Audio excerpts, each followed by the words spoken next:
Hello. I moved the camera, so I'm looking in a different spot. I wanted to see more of my my pothos and my aloe plant. That. Well, this is PG channel. Yeah. Work like that and do it. My lovely little household plants. Anyway, it's Tuesday again. It's the best day of the week. And we're back. I have a quick story I want to tell. I went to a concert last night here in Columbus, and 3 acts, 2 openers, and a headliner. I'd seen the headliner before. The opener's great, like little like 4-piece kind of like Led Zeppelin sort of inspired band. The lead guitarist went by the name Reverend, and he had like this like fringe jacket and was just a shredding machine, and I just had the stank face the entire set. It was great. The next band that came on, there were 2 guitars sitting out on the stage, and I was like, whoa. There was like a Gretsch like semi-hollow body that was black with like polished gold hardware. So like the pickups, the knobs, everything was just like bright gold, just lustrous. And then next to it was like a gold glittery Stratocaster, just like super fancy looking guitars. And my thought was, these guys are going to either be really good or they're going to be trash. And guess which one they were. They came on, and the guy picked up the black and gold guitar, and I was like, all right, let's see what you got. And literally the first song, he just like stood and like bobbed and swayed with the guitar, like not even playing it. Like it was just a showpiece. And every now and then he'd play like one chord and then just like bob around some more. And the lead guy, like the singer, he looked like Matt Berry, like the British comedian that's in like What We Do in the Shadows. And he was doing like Beastie Boys, like hand gestures, but it was like a girl pop group. It was not good. And it was the only time I've been at a concert and been mad at I was upset, actively upset. And also the bass levels were super high, so it was like everybody was dancing around, having a great time, and I'm just like, this is not good, guys. Anyway, I just had to get that off my chest. But I'm glad we could be here for you. Thank you. It is episode 42 today. The answer to the universe? Yeah, and everything. There might be an answer in this episode. We'll see. Who would like to recap us?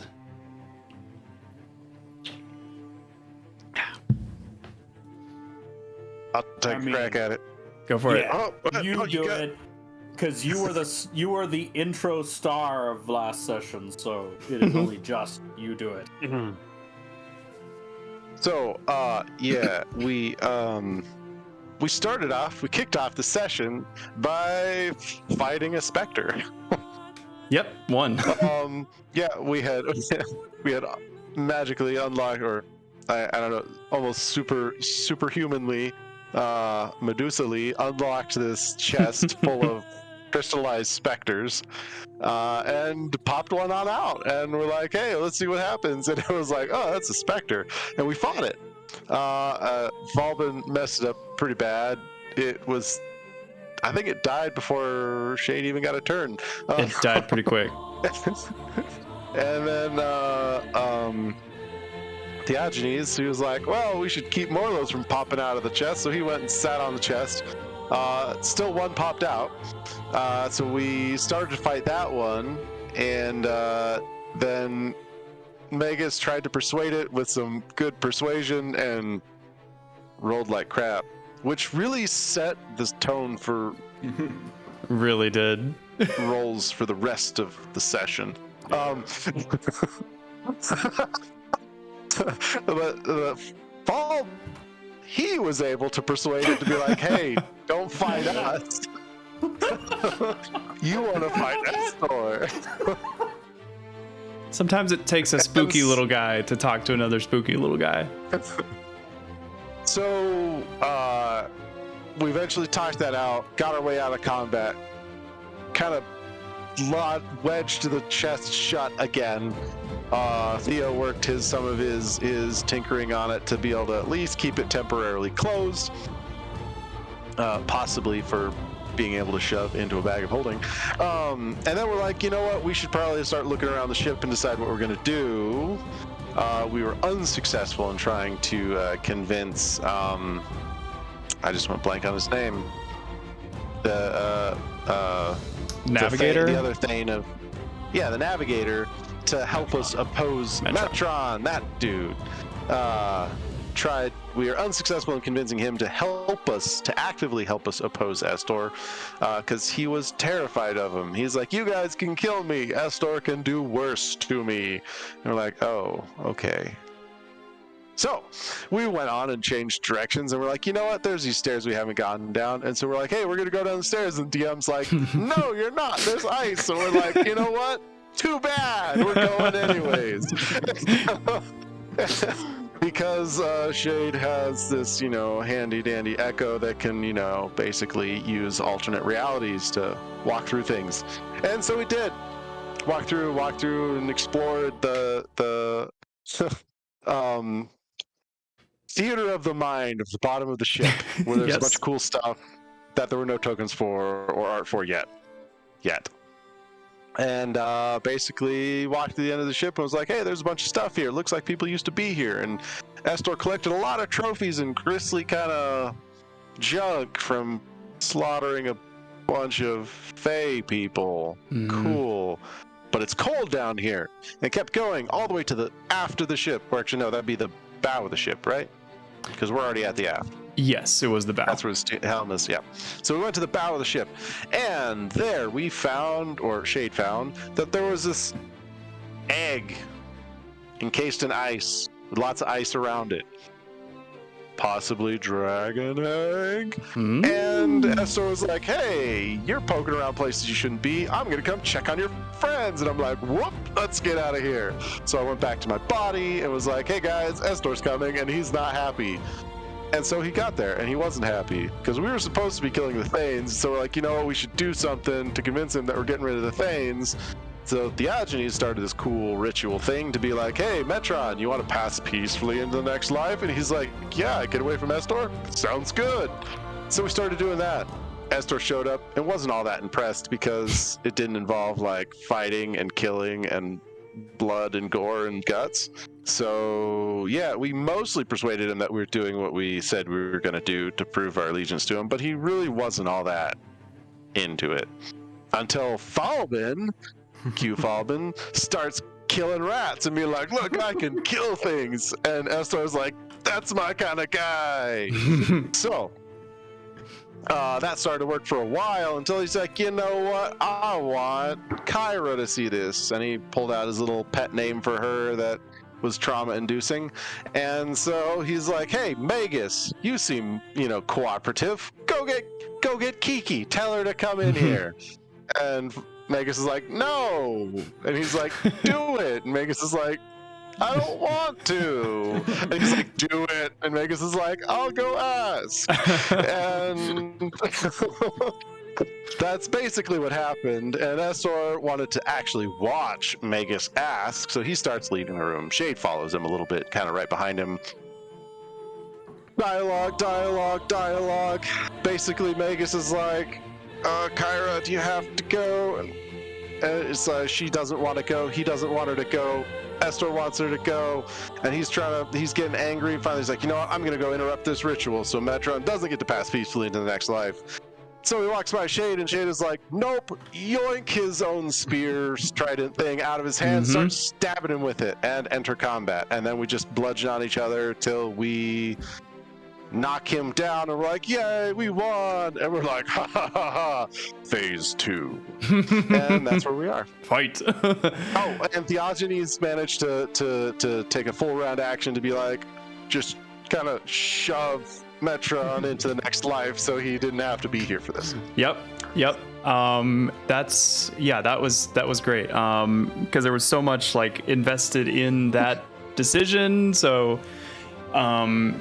yeah, great summary, really good. Was there anything missed? I don't think there was anything that I I remember. No. Cool. Take ye Recap inspiration. Get ye inspiration. I take ye inspiration. I get ye inspiration. Cool. Yeah. So, the last thing that happened is, like Estor's kind of ghostly but empowered form had been beaten down by you guys, and as he kind of clattered to the ground in pieces, he summoned a bunch of the bones of, I guess, that live in the basement. Don't ask me how they got up here. They're ghost. They're ghost bones, or there's maybe like a laundry chute for the bones. Anyway, but they're here now. Doggy door. Just getting ahead of those questions. Don't at me. He's bones now. I will say, kind of as of note, most of these bones are of like Minotaur and Gigan origin. So he is a huge creature now. Not just large. He is huge. So he's 15 by 15 in size, and is kind of just a collection of bones. So there's like multiple skulls, multiple arms and legs. So yeah, watch yourself. But let's get a, I guess we'll keep the same initiative order. And let me get some combat music. And is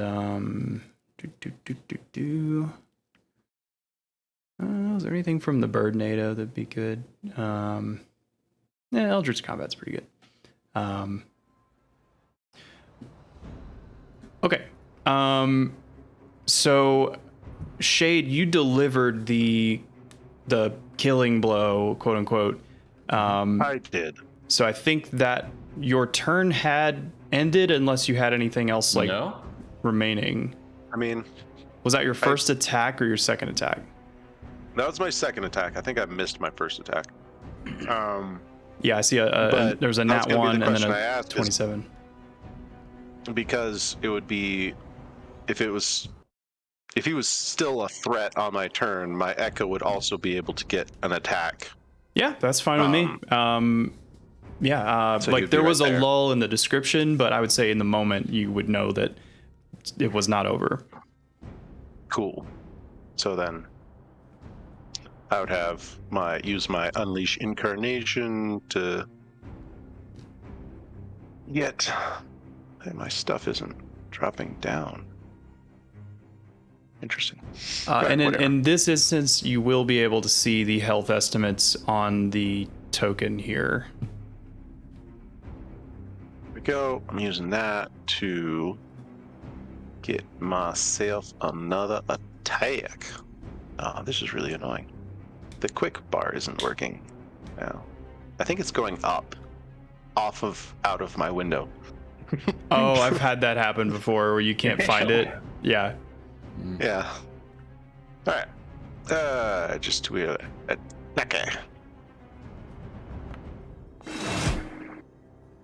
Okie doke. A 14 will hit. This is a much larger, much more or much less like officially armored type creature. Yeah, he. Why is my That's what I screen? was hoping. Why is my screen white? Max damage. I gotta refresh my page. Hold on. Did you get max damage? Really? Yep. Mm-hmm. Nice. Okay. Let's see. And then bonus action to enter my stance, Ooh, hold on. and This is I will- interesting. Damage. Oh, okay. Immunities to bludgeoning, piercing, slashing from non-magical attacks that are not adamantine. Yeah. Magical, Yeah, which you have. I'm using magical. I got magic. Yes, you do. My DM browser window decided to just crap out right now because why not? Oh. we'll just keep track of that. It is his turn next, so I guess I need to get this figured out before we can continue. Let's see. Your browser does not currently support WebGL rendering, which was required. But what are you talking about? It's Chrome. 3 seconds ago. Oh, literally, there's a new Chrome update that came out in the last like 3 minutes, and I have to install it apparently. You have to have it. Apparently. So I'm going to relaunch my Chrome. Please hold. Esther is doubled over. Esther say like, wait a minute, like the throat bones haven't popped in yet. I need my cool like Batman forearm spine blade things. Playing the dinosaur and jumping over cactuses. Right. Is it working? I think it's working. Okay, yeah, we're good. I literally just had to update Chrome. Thanks, Google? Who owns Google? Alphabet. There's not a person, there's not like a Daddy Bezos of Google. I think there's 2 of them. Oh, okay. Okie doke. So, wow. This thing has stuff. So, Shade, you'll notice since you're closest and it's facing you, it has multiple limbs. It has several like large claws, and it is like pulsing with like necrotic magic. And actually, Delightful. yes. Yeah. Whoa. You know what? I'm gonna ignore that part of the stat block because I don't like it. That seems dumb. Okay, so it's like a rune. Hold on, actually, can you disable the rune? No, I don't like that. It's basically if you hit it with melee damage, you take necrotic damage and it restores HP. Like I don't want you guys to not be able to hit it, right? So I'm just gonna ignore that. Yes, that is a wise decision. Yeah. However, it is going to take a legendary action before its turn. So it's going to attack at Shade and the Echo. Let's see. So that's going to be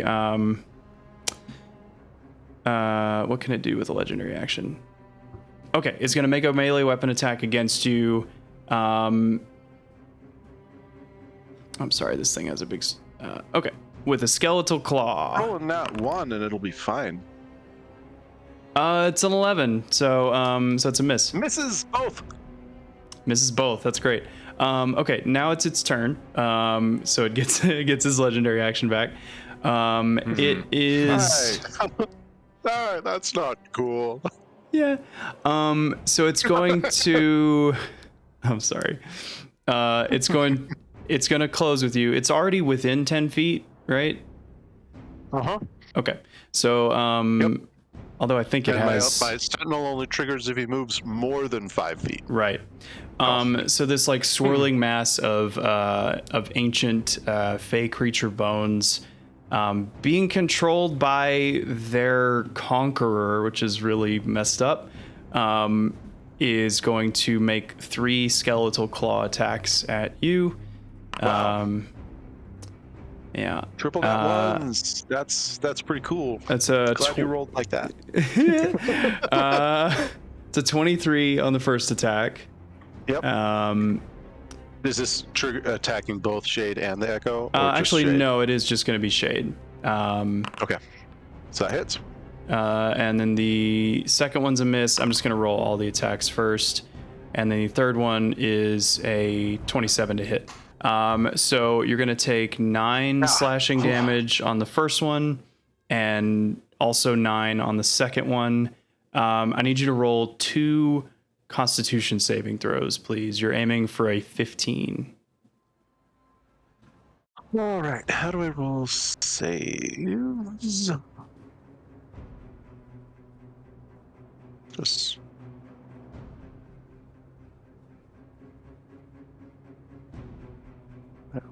save. Ah, there we go. Save. All right, this first one. That's a pass. Nice con mod. And yeah. This is the second one. I'm going to inspiration that. Okay. It seems like a good time to do that. It is. 18, both passes. Okay. You feel like your strength begin to drain, or like your vitality, but you're able to plug the hole with a cork, and you're good. So I always pack a cork. Yes. It's going to. Where is this? Sapping Sting.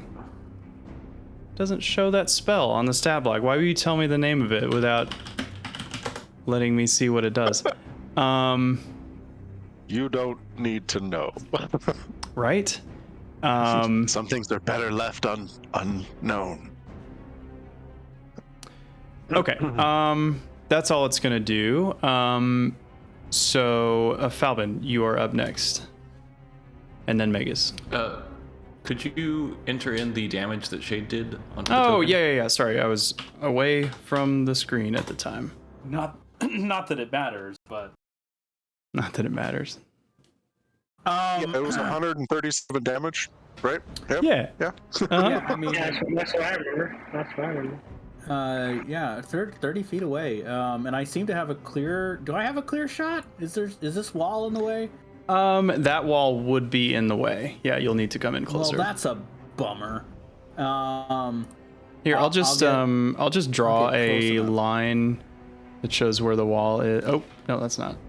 It's like that and like that. See that right there? Sweet. Yep. I got it. I'm gonna target him, and lo and behold, the rebound dagger of magical Amazing. will be thrown.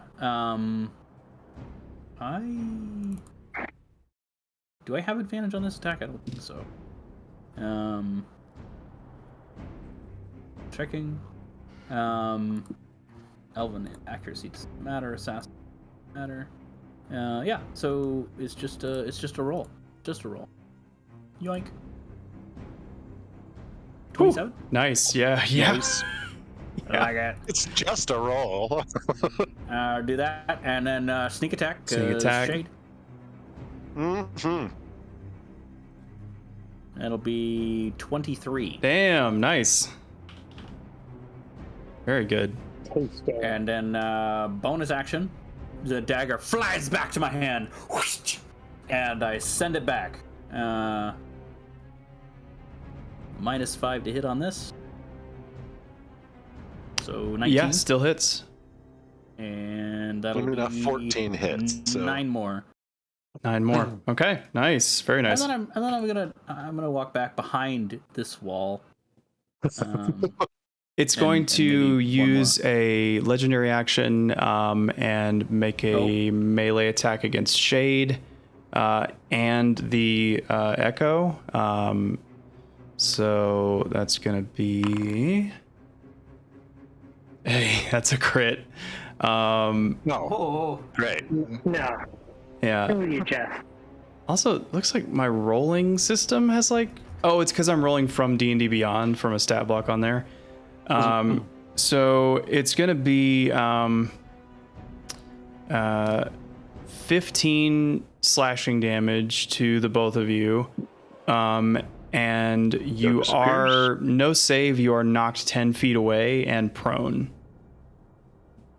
Oh, Oh, actually, since that 10 feet brings you next to a wall, you're also going to take an additional 1 bludgeoning damage. I'm down. No, I'm not. Cool. Say that. I'm just gonna move that Echo kind of off the Yeah. edge because he's out of the picture right now. That's fine. Okay, Megas. So I feel like we all want to get up deck right now.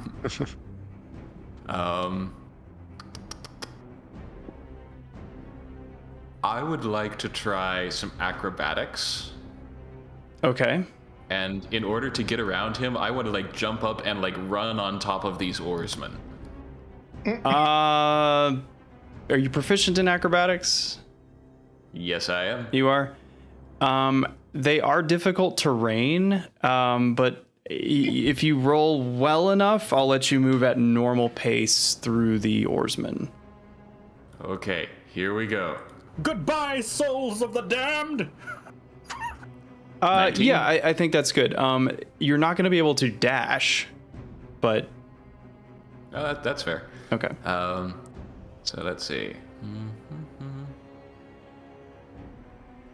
I want to get like up here, and then like another there. I will say, you would have noticed this already. The ports that the oars go through are large enough that you could slip through and try to go out. Oh, I can? All right, so instead of doing like that 10 feet, I'm going to do a Rhymes Binding Ice on this fool.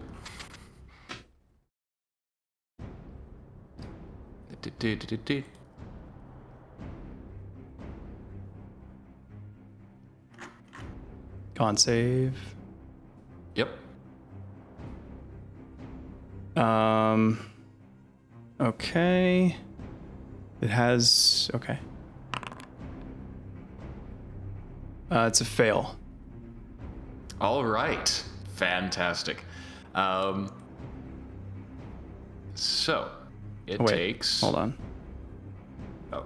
Oh, it has advantage apparently on saving throws against spells and other magical effects. So I'm gonna roll one more time. Oh, interesting. Lovely. Oh, interesting. And it was a I'm not going to crit. use my inspiration yet. It was a crit. So he He passes. succeeded? Yeah. All right, so he takes 8 cold damage.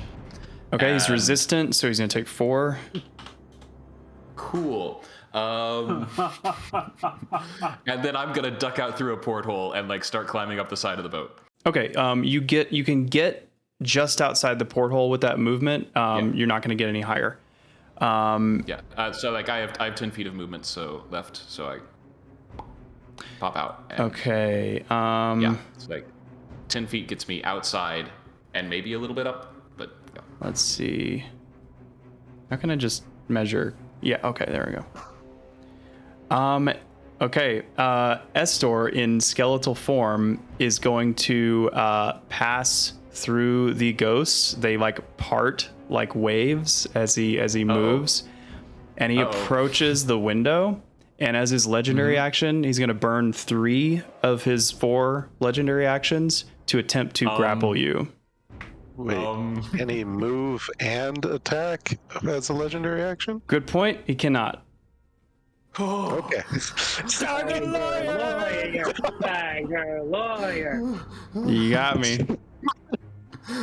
Nicely I done. almost didn't say anything till I saw what happened just to see. It's like, Like, yeah, he's gonna get me with 3 of his 4 legendary actions. Please object. Yep. Okay. No. In that case, nothing will happen. You lucky duck. I'm just imagining Megas just get like punted off the side of the ship into the ocean. Oh, it was gonna be worse. All right, Theagenes. Oh boy. Yeah. Okay.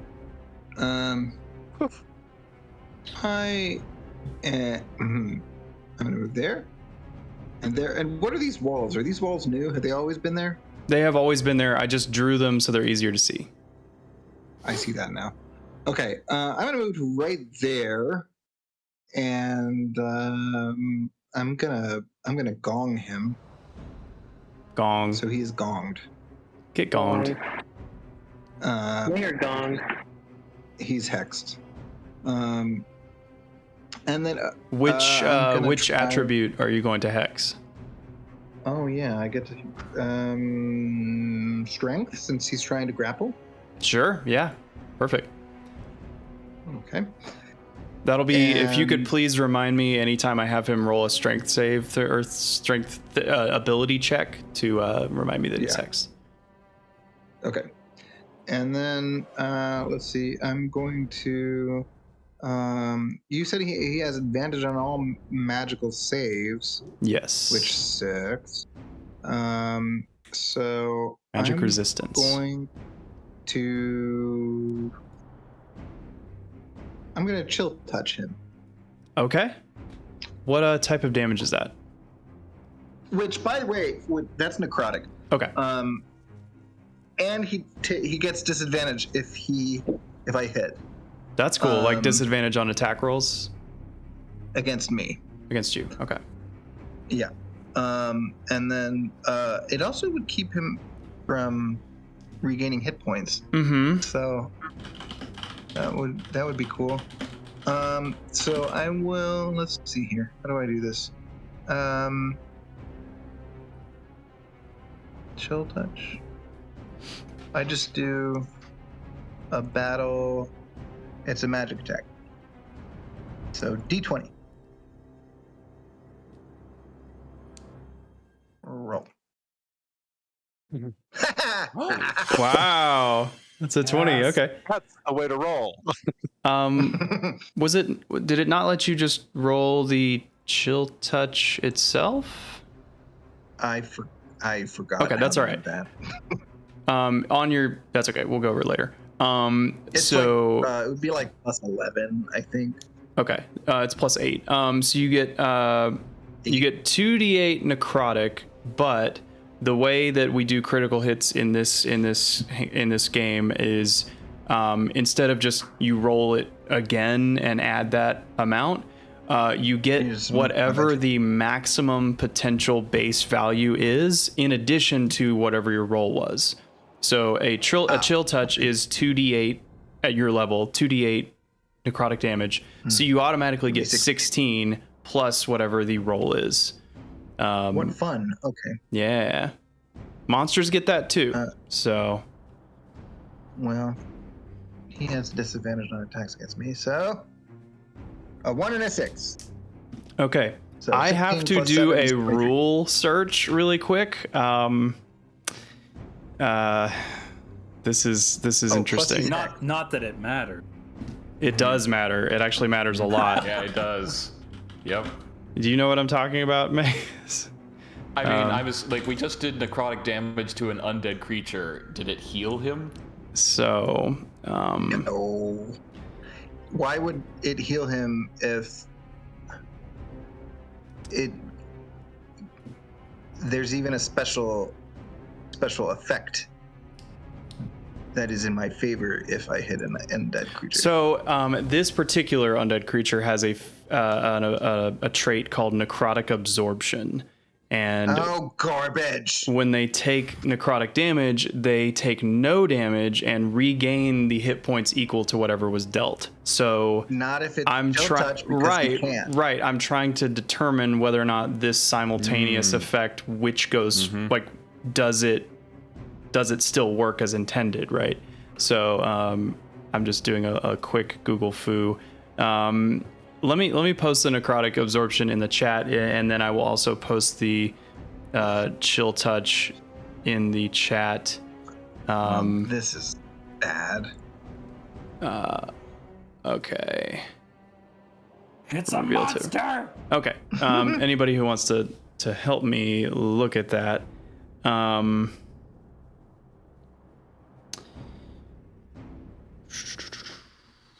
Would I know if it would be likely that healing potion would Well, I mean, the first part, rules as written, seems really clear to me that it cannot heal. So I think right off the bat, that's from chill touch. On a hit, it Until cannot the regain start of hit your next points turn, Until yeah. the start of your next turn. So it Yeah. definitely can't heal, is my read on it. I think I agree with No that. damage? I think I like that, Tim. Theo, I think it just, God, that sucks for you, but it would have sucked way worse if it healed that amount of damage. So yeah, I think It also would still get the disadvantage on attack roll. that's true. That is true. And it- Does and against you specifically, Diogenes. against me. And we won't bother rolling the necrotic damage that he would take from my hex. Yeah. Because that is also counteracted. Well, I've got Mind Sliver, guys. I can So, do psychic damage. however, one benefit that we haven't talked about is that anybody else could also do necrotic damage on this turn, and it would not be able to heal. Well, it just wouldn't take damage, so don't do that. Yeah. Yeah. So we could waste our time in that. Don't listen to me. They don't call me lawyer or anything. So, okay. I'm sorry you had to burn a crit but you did learn that. You would not have known that prior. Right. So I made a discovery, guys. you made a discovery. Knowledge We got is him on the ropes. He's almost dead. He goes, all right, I'm gonna finish him off. Boom. Heal. Do you have anything else you can do? No. Okay. I Don't stand in the line of sight. Oh, I could hide. I'm gonna hide. yeah, cool. You're out of sight. There's my shame. All right, Theo. Sorry for the weird rules there.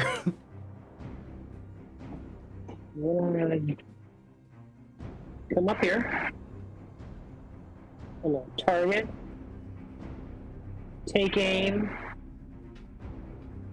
And I'm gonna shoot him right in the skull. An 18 hits. That's the max damage. We got 16 piercing damage. Very nice. Very good. Then Ancient bone fragments splinter and stab into the wood. I'm gonna come over here. And I'm gonna give Shade. I believe it's a bonus action to summon my little mini turret. Yep. Okay, so I'm gonna put the ballista turret on Shade's shoulder, Okay. predator style. Nice. The tiny I one? want that sweet, I want that sweet knockback, so that he can get his. The double knockback whammy is going. very good. And then thinking I'm gonna go upstairs to keep Magus company. Okay, cool. I can't remember how much movement you used. Was it like 20 feet? Ooh. Now that we have more distance from him, do we want to start throwing spirits at him? Up to you. 5 if I had to come all the way over Okay, here. so you can start going up the stairs. We'll say it's like 10 feet, 10 additional feet to get upstairs. Okay. I started my trek up the stairs. Okay. To answer Megus's question, what I would ask is, do those things do necrotic damage? Or are we going to just heal him? I have no idea. Actually, I think it was about to do necrotic damage to me. Right. Yeah, I'm pretty sure it was about to do necrotic damage to somebody. Okay. Here. And let's say, like, height. Okay, so Rue is coming in Down. with the Pinion Storm at the Open over 9. Gonna miss that. That's not going to do it. No. You know the AC is 14. You could add a +5 with your inspiration. You know the damage on that isn't worth it. Oh, actually, and it's his. Yeah, it's not even magical. Yeah. Yeah. Rue needs a tune-up. I think. Roll that back. We'll say you came over here and threw it. Okay, And then that's fine. I would love it if, for flavor, he just like zoom went through the porthole Yeah, and totally. went up above. Flies through the window. Yeah, I love it. Yeah. Um, That would be better than stairs are mundane, right? yeah. How should I get him up there? That's okay. You'll have to take the stairs, like the little stair teleporter. Ooh, how do you do that? You just click on it, I think. I don't think you have to move your token. You don't have to move it. You just click on it. Yeah. There you go. And you're gone. Whoa. And it took Rue too. That's cool. I think it also took your I can't see. ballista. I'm in darkness right now. Yeah. But it didn't take the lantern. So I can see the above deck. Is there any way for me to go back downstairs so I Just- can see the just- below deck? Just click on the stairs again. I don't see stairs up here. They're there. They're like right here. I don't. Little zigzaggy. There. It's not doing anything. I will bring you back down so you can see the action. Thank you, Daddy. Can you see through Rue? Are you good? Nope, I'm still. Where is My Theo was invisible before from when I used Misty Step. He does that sometimes. Yeah, I don't know where Theo is. Well, looks like I'm out of the campaign, everybody. It's been great. Whoop. I seriously He just don't. fell over the edge. I don't see Theo's token at all. Teleported away. Almost away. No, it's invisible down here. You're right. Okay, I feel like an idiot.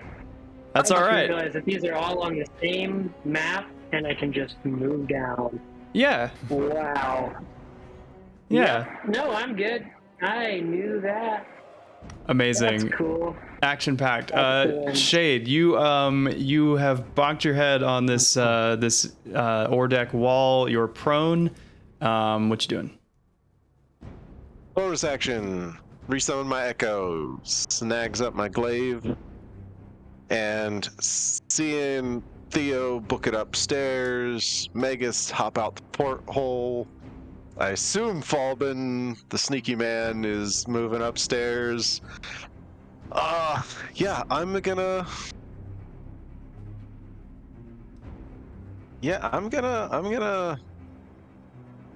take a.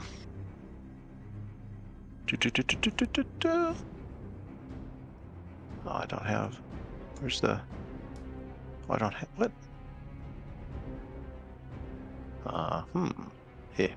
Okay. I'm gonna take a page out of. Yeah. Actually, I know I want this. I want this out of Diogenes' book, and I'm gonna go, hey, Mind Sliver on him. Okay. Intelligence saving throw. Mm-hmm. It's gonna be at advantage. Shit.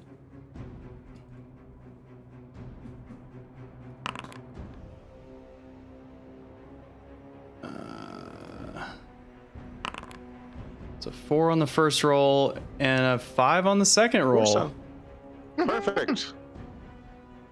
Perfect.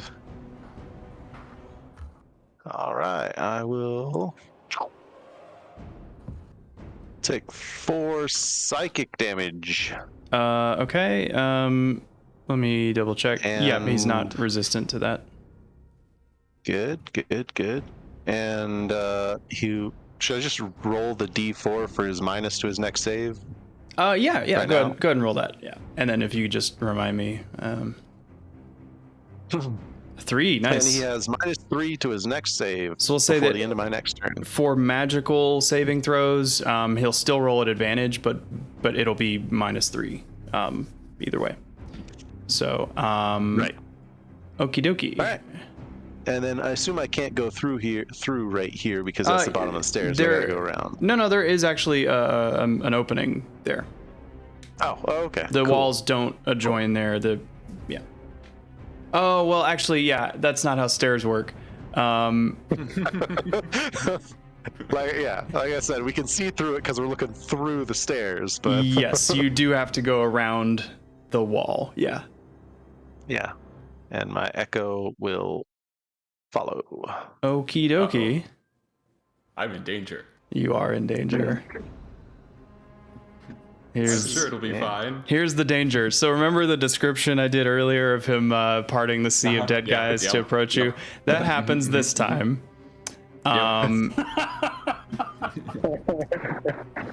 And it's going to attempt to grapple you. Now it is hexed, so there's that. Yep. And it has -4, but you don't want to fail this unless you want to, have some cool narrative stuff happen. No. I don't have cool narrative stuff for dying. Okay, so let's do you can use acrobatics or athletics to oppose this grapple. I'm going to use acrobatics, please. Okay.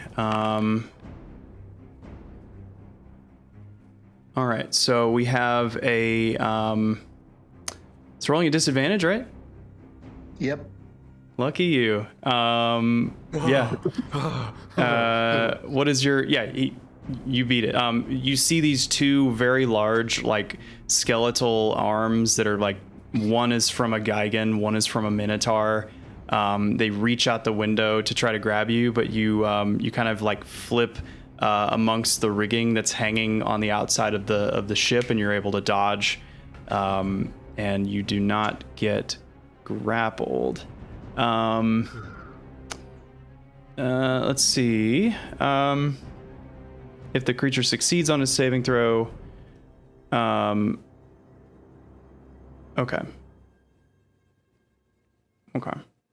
All right. The other thing it's going to do is to, what is this sapping sting?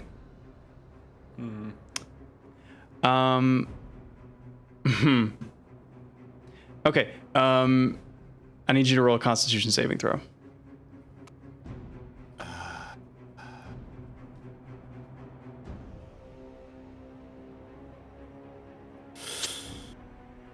That was not good. Okay.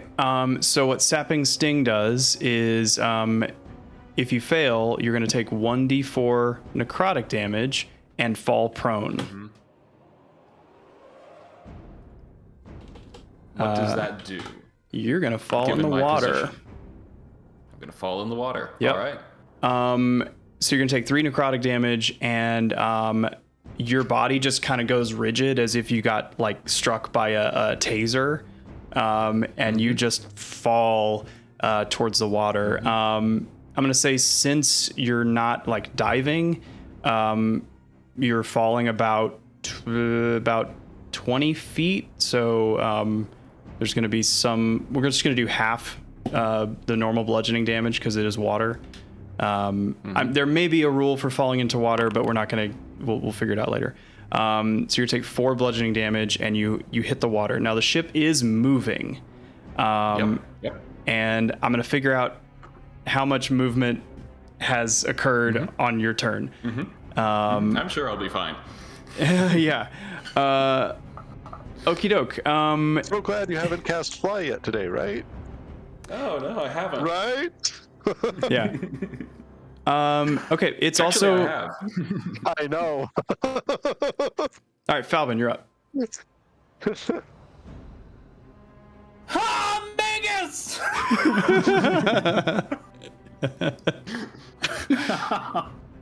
So now, after that's been taken care of, I'm gonna just throw a dagger at this fool. And I've kind of been watching like everybody sidle up these stairs, wondering what I'm doing down here still. Throw. Shade couldn't see you, so he thought you already went upstairs. I hit, and that'll be, I think it's just 9 damage flat, no sneak attack. 9. Unless we count Magus's body falling nearby as having an ally near. Does that count? No. The fall, according to the rules, if I remember right, falling occurs instantaneously. I was just teasing. Do it again. Minus 522 to hit. Yeah. And that's 9 more. Okay. And then I'm gonna go over here. And Okay. I'm gonna go over here. And I'm gonna go up the stairs. Sick. Just click on it. Yep, just click on the little staircase, and it should zoop you up. I've been zooped. You've been zooped. I have a little bit more movement, a bit more, so I'm gonna walk 10 feet away from the staircase. Call it good. Sick. Magus, you're not gonna like the answer I have as far as speed goes. So in 5e, the average walking speed is 30 feet per round, which is about 3.5 miles per hour. This ship is moving at between like 6 and 8 miles an hour. So you are left about 60 feet to starboard from where you, or not to starboard, to the aft. So the ship is moving past you, and it has moved 60 feet. In the course of like two people. Oh, in, like, hold on. the turn? No, that would be the whole round. That would be the round. Forgive me. So he'd Right be, now, like, you're right you're here. directly below where you were now, but by the end of the round or by your next turn, you will be 60 feet back. Okay, so I'm currently directly below. Yep. Yeah. You haven't. Or, you or haven't have I moved. moved like 20 to 30 feet back? Or Uh, when is the ship moving the ship is always in moving. turn order? So yeah, does that mean This is. Bottom of the round. Just do bottom of the round. I like bottom of the round. Yeah. 10 feet fantastic. for every person's turn. This is that wibbly wobbly timey wimey D&D 5e stuff. Yeah, we'll say end of the round. You're gonna move 60 feet away. Okay. Is there like rigging or like ladders that reach all the way down to the water level, or? I'm gonna I say- think ships normally don't have that. So, that's a great question. I guess this would just be like a climb check, like as if. Did I just exit my window? Oh my god. Hold on. I just accidentally clicked the X button on my Foundry and just. One second. I can. Estor doubles over again. God. Okay. So, it would just be like you're climbing like a rock wall, basically. Like it's gonna be like an athletics check, or some kind of strength check to try to climb the wall, unless you have some sort of assist. I mean, if it's possible for me to just climb the wall, then I'm gonna just climb the Yeah, wall. I will say like you. So, getting out of the water is going to be the hardest that would be part. more difficult. Yeah. Once you're up on the side of the ship, it'll be easier. But the check will be difficult just because you're in this water and it's moving quickly. You know what? Since it's a difficult check, we're gonna do this with magic. So Sick. I cast fly. Of course. Yes. Very good. Seems like a good time to do it. Yeah. I'm going to like float up past the porthole using probably like fly is 60 feet of movement, so it's probably like a third of my movement. Yeah. Yeah. To get up to the porthole again. Maybe like 10 feet away from it if Estor is like right there on the porthole. That's fine. Yeah, he And is. I'm There's going to just this say- massive bones Yeah. just like peering out from like 3 or 4 of these portholes. Yeah. And I'm going to say, Estor, Xander told us to be better than you. By your current showing, that won't be hard, and I'm going to activate the Amulet of Mitros as a bonus action. Okay. All right. He from like 3 different mouths, it kind of echoes like a chorus. He just laughs. He says, "You can't kill me, Magus. You can't kill me." He needs to make a Constitution saving throw, Okay. DC 15. And he's And he makes it a disadvantage because he is undead. it will be a flat roll because he has advantage on magic saving throws, but it will be -3 per the Yes. the thing. Yep. So that is a 22 -3 is a 19. Well, that succeeds. Cool. Now, this wasn't a spell. It's magical effects also. Okay. All right. Yeah. Yep. Well, dang. Then I'm just going to take the rest of my movement to float up to the deck. The Okay. rest of everyone. Sweet. Let's see. You were how far away from him when you did that? I had to be within 10 feet, Okay. As but I was not within 10 feet at the end of my turn. right. At the end of your turn, you were not. Okay. That's a Correct. good. That's a good point. Okay. Yes. All right. It's almost At the end like of my you turn, I was on the planned top that. deck. Diogenes. Okay, so he's still on the bottom deck here. I have a question. Yep. It says here that with Hex, if I hit him with any attack, it does Additional hex damage. it does necrotic damage. Right. Yeah. Yeah. So is there any way to opt out of that damage, or do I have to? Oh, that's a good point. I'm gonna say the unfortunate reality is that He's hexed. if he's hexed, and there will be there's a negative consequence to doing necrotic damage to him. So, yeah, it's you could unhex him and do necrotic, but yeah, it's one. Okay, so then I need to know what are cursing warlock features? I don't know. I don't know either, because like I can maddening hex him, but only if he is either hexed or has a cursing warlock feature on him, which means I can't do the extra psychic damage unless he's cursed somehow.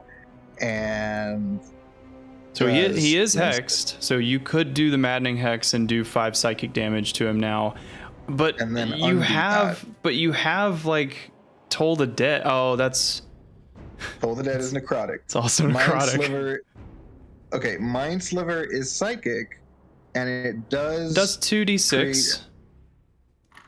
Right, and it does create a persistent sort of negative thing. So I think Mind Sliver is Sorry, go ahead. Does that count as a warlock cursing feature? No, I think it's just a spell. I don't know. I don't know what a warlock cursing. I think you have a spell called Bestow Curse. I don't know what else you have. Yeah. Right. Okay.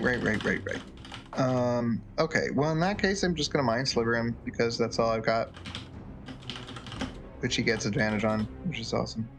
I'm wondering if they. Let's see. Yeah, I think the negative to the saving throw stacks apparently. So like, because he has -3 right now, and if you succeed, it's just to the next one. Really? Oh, before the end of your next turn. Okay, so if 2 people cast Mind Sliver, it would stack, but that's not what's happening. No, because you'd have the -3 to the saving throw to the first Mind Sliver, or to the second Mind Sliver. Because you cool. Wow, a Tiger Lawyer ruling in my favor. This is nice. Yeah. Cool. That's the law, man. Tiger Lawyer with the blindfold, like with the scales, you know. Okay, so he is rolling a intelligence save with a negative at advantage. He didn't already use that save. He already used the -3 to the save, so against Megus's, so it's done. Unfortunately. Okay, so that's a 20, dirty 20. So I think he succeeds. Yeah. Yeah. Okay, well, I'm gonna run up the deck. Okay, cool. All right, Theo, I think actually I think everybody is upstairs now, right? Yeah. I was embarking up the stairs. I figured out what happened. I can only see the stairs if my main character is up there on that deck. I'll move Rue for you.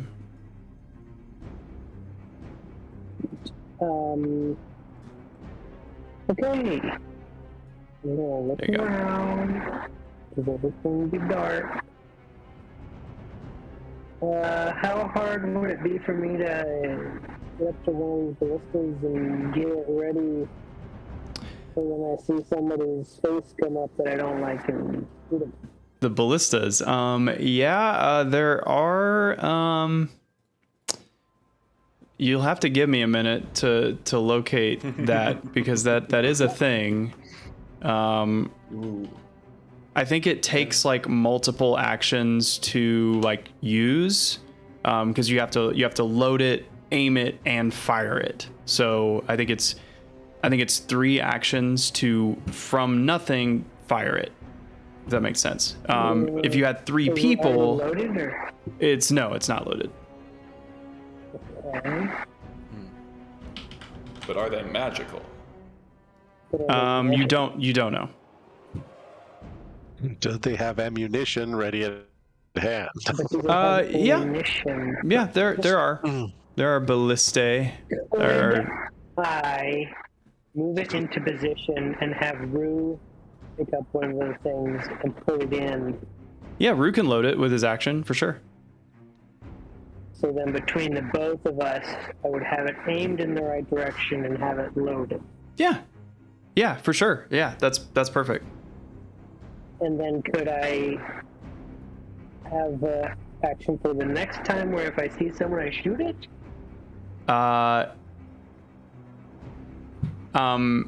No, you would have to wait till your next turn if you're using your action now. Okay. Yeah, you'd just be able to shoot it on your next turn, which in theory he should be on the deck by then. Yeah, which is If still he's not, then you could wait. Yeah, which is still good. I have Mage Hand, but that takes an action to use, right? Yeah. Okay. My hand's on deck. You could also Yeah. call out to one of your party members and be like, "Hey, can I get a hand with this?" If anybody's He's gonna help you. Yeah, I mean, if I could be in a situation, but for now, I would just get aimed and ready, and then, so if someone helped me, then could I shoot him when he came up as a reaction? Or is that completely a no-go situation? Can you repeat? I'm so sorry. Can I have a reaction of shooting someone if someone else came over here and helped me get this thing ready on my next turn? Because right now I have it loaded and I have it looking in the right direction, but if someone else came to help me, then I could shoot him if he appeared on the top of the deck. You are spending your action to aim it, correct? Mm-hmm. Then no, you cannot. And then Rue is helping load it. You cannot spend an action and also prepare an action to be cast as a reaction on the same turn. Oh, I see. Okay. All right. Then yeah, I'll just prepare it, aim it, get loaded. Okay, so it's loaded, it's not aimed, and you are ready to shoot Estor should you see him. Yep. I'm going to try to Misty Step again just to try and get this invisibility thing on. Thank goodness. There's Cool. my token. Perfect.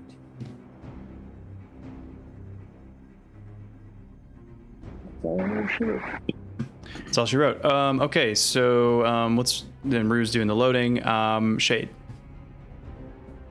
All right. You get to the top of the stairs and stand defensively at the top of the stairs, trying to block them. My echo will be right behind me. And I will use my action to drink a health potion. Hey, nice. Yeah, you got. You're at 41 HP though.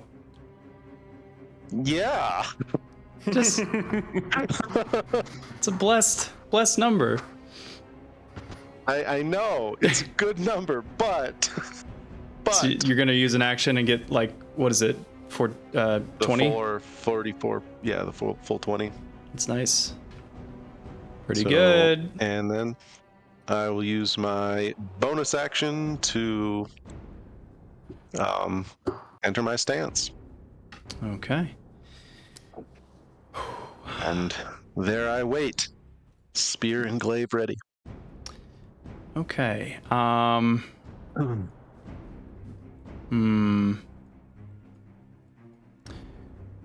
Okay. Can he come up the stairs? As if. I'm more worried about him coming over the side of the ship by you. Oh,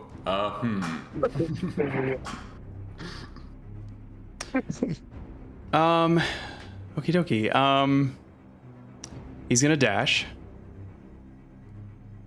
And with the last bit of movement, he is going to emerge up through the, like, where the helm is, and return to the material plane. Falbin, behind you is a 15-foot monstrosity of Gigan and as Minotaur bones. Davos freaks the hell out and cowers by the captain's chair. Theo, you can go ahead and take your shot. You are 5 feet away, so it'll be. Well, yes. I know. He didn't have an action. Oh, that's right. That. That's right. Yeah. Sorry. Yeah. Thank you for not taking advantage of me there. Okay, so that is his. Hold on. Is there anything else he can do? That was his action.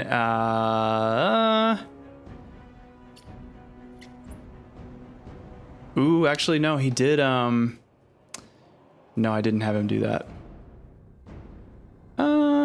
Okay, he's going to do the same cantrip that he did against Magus, that sapping sting. So, Falbin, can you please roll a Constitution saving throw?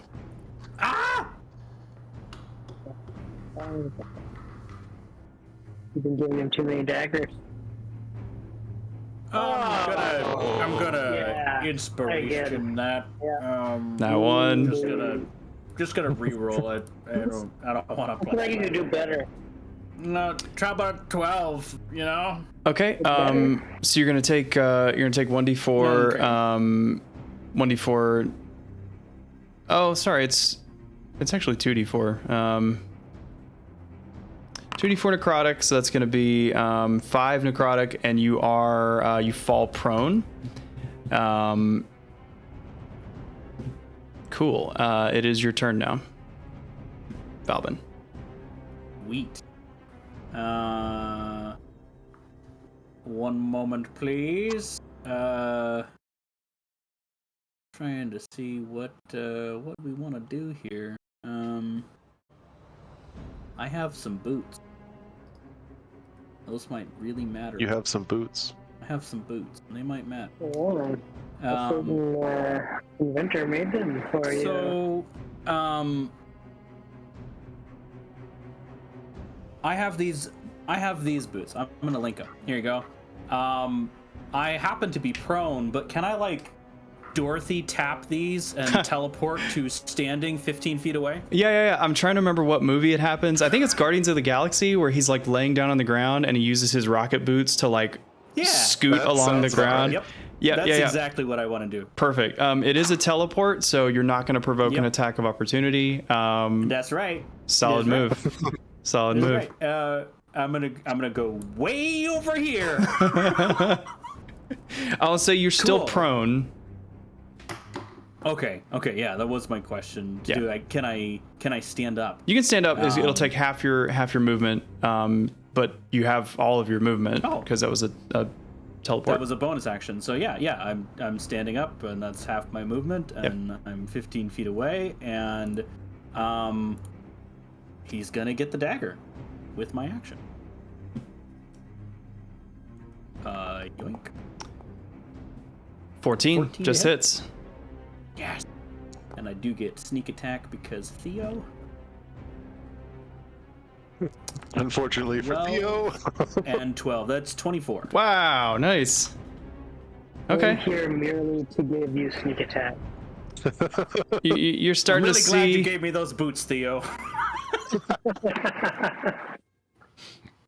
Yeah, many of these bones are crunching, and the marrow is just dust that starts to layer over the deck. Anything else? I guess I still have 15 feet of movement, don't I? You do. I am gonna move a little bit. Maybe like here. Seems good. Okay. As a legendary action, it is going to turn to Theo. Are you sure? Yep. That's a legendary action. You should really hold on to those and prize them. And Estor's going to say, I always hated you satyrs. Always dancing and singing. I'm going to need you to roll a strength saving throw, please. I am so strong. Mess with the satyr. Get the horns. I'm gonna do another one. I'm gonna inspiration that because satyrs are stronger than that. Maybe. Absolutely. Okay. That's a success. So you're able to dodge the grapple. Magus. I love hugging people. We're gonna go just old school magic missile into his face. So that's 3d4. Can't go wrong. Plus 3. Yeah, nothing can go wrong with this. Yeah,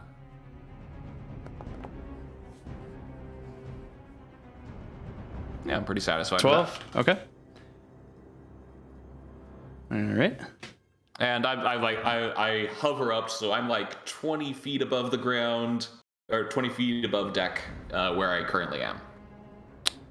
All right. Sounds good. And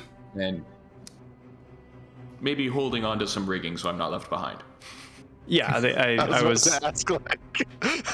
was curious about that. I'm sharp. Can't pull one over on me. Okay. Let's see. Yeah, Diogenes. Okay, I have another technical question, which turns out to be my specialty. Cool. So, Maddening Hex does area damage. And this creature's huge? Huge, yes. And it has multiple heads. So, I'm wondering, like, if it takes the Maddening Hex damage, how many times does it take the Maddening Hex damage? I mean, it technically only has one mind.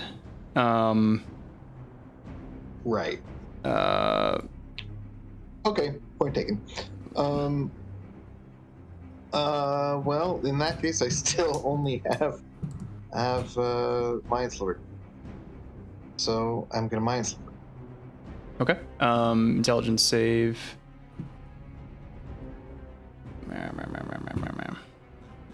Where the hell?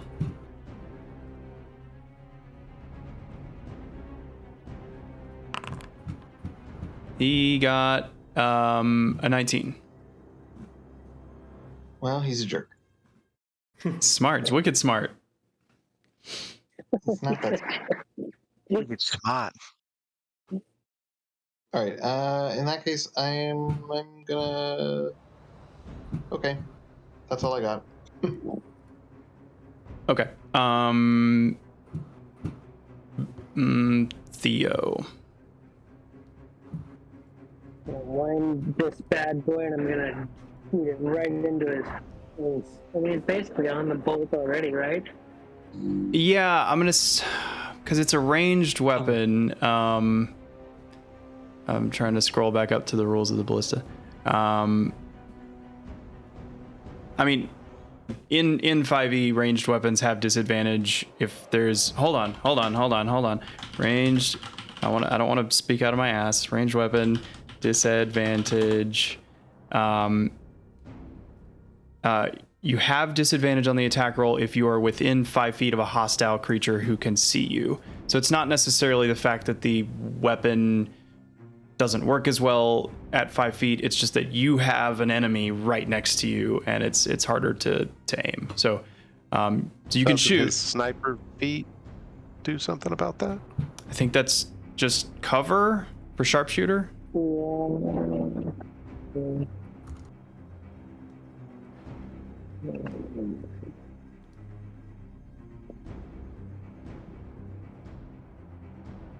If anything, snipers are worse than close. No, that just makes it so that long range doesn't impose disadvantage. This shot will be at disadvantage, but you, yeah. Okay, what do I roll for this? Where did I post that? In the chat somewhere. It's a +6 to hit, so just roll a d20. Oh, actually, +7 if it's a +6 if it's just a normie, but it's a +7 if one of the heroes are shooting it. Ooh. Yeah. It knows. Yeah. Crossbow expert. That's the one. Crossbow expert. Doesn't so impose disadvantage. it would be a disadvantage, but a 4 + 7, 11 won't hit. So That should be an saving for this. what was that? Sorry. That should be a saving work for this. It's only for saving throws, right? I couldn't quite make out what you said. Flash of Genius, is that just for saving throws? What does it say? When you or another creature you can see are making an ability check or a saving throw, you can use your reaction to add your intelligence modifier to it. I believe it has that to would be- specifically say attack roll. So I'm pretty sure. I don't have anything out. I dropped the ballista bolt. It sings like an evil Nerf dart over the bow of the ship. Yeah. No. But Rue can help load up another one if he wants. I'll say it's already For some reason, aimed. I don't think that's a good idea. We'll say assuming Estor does not move, it's already aimed. All you need to do is load and fire it.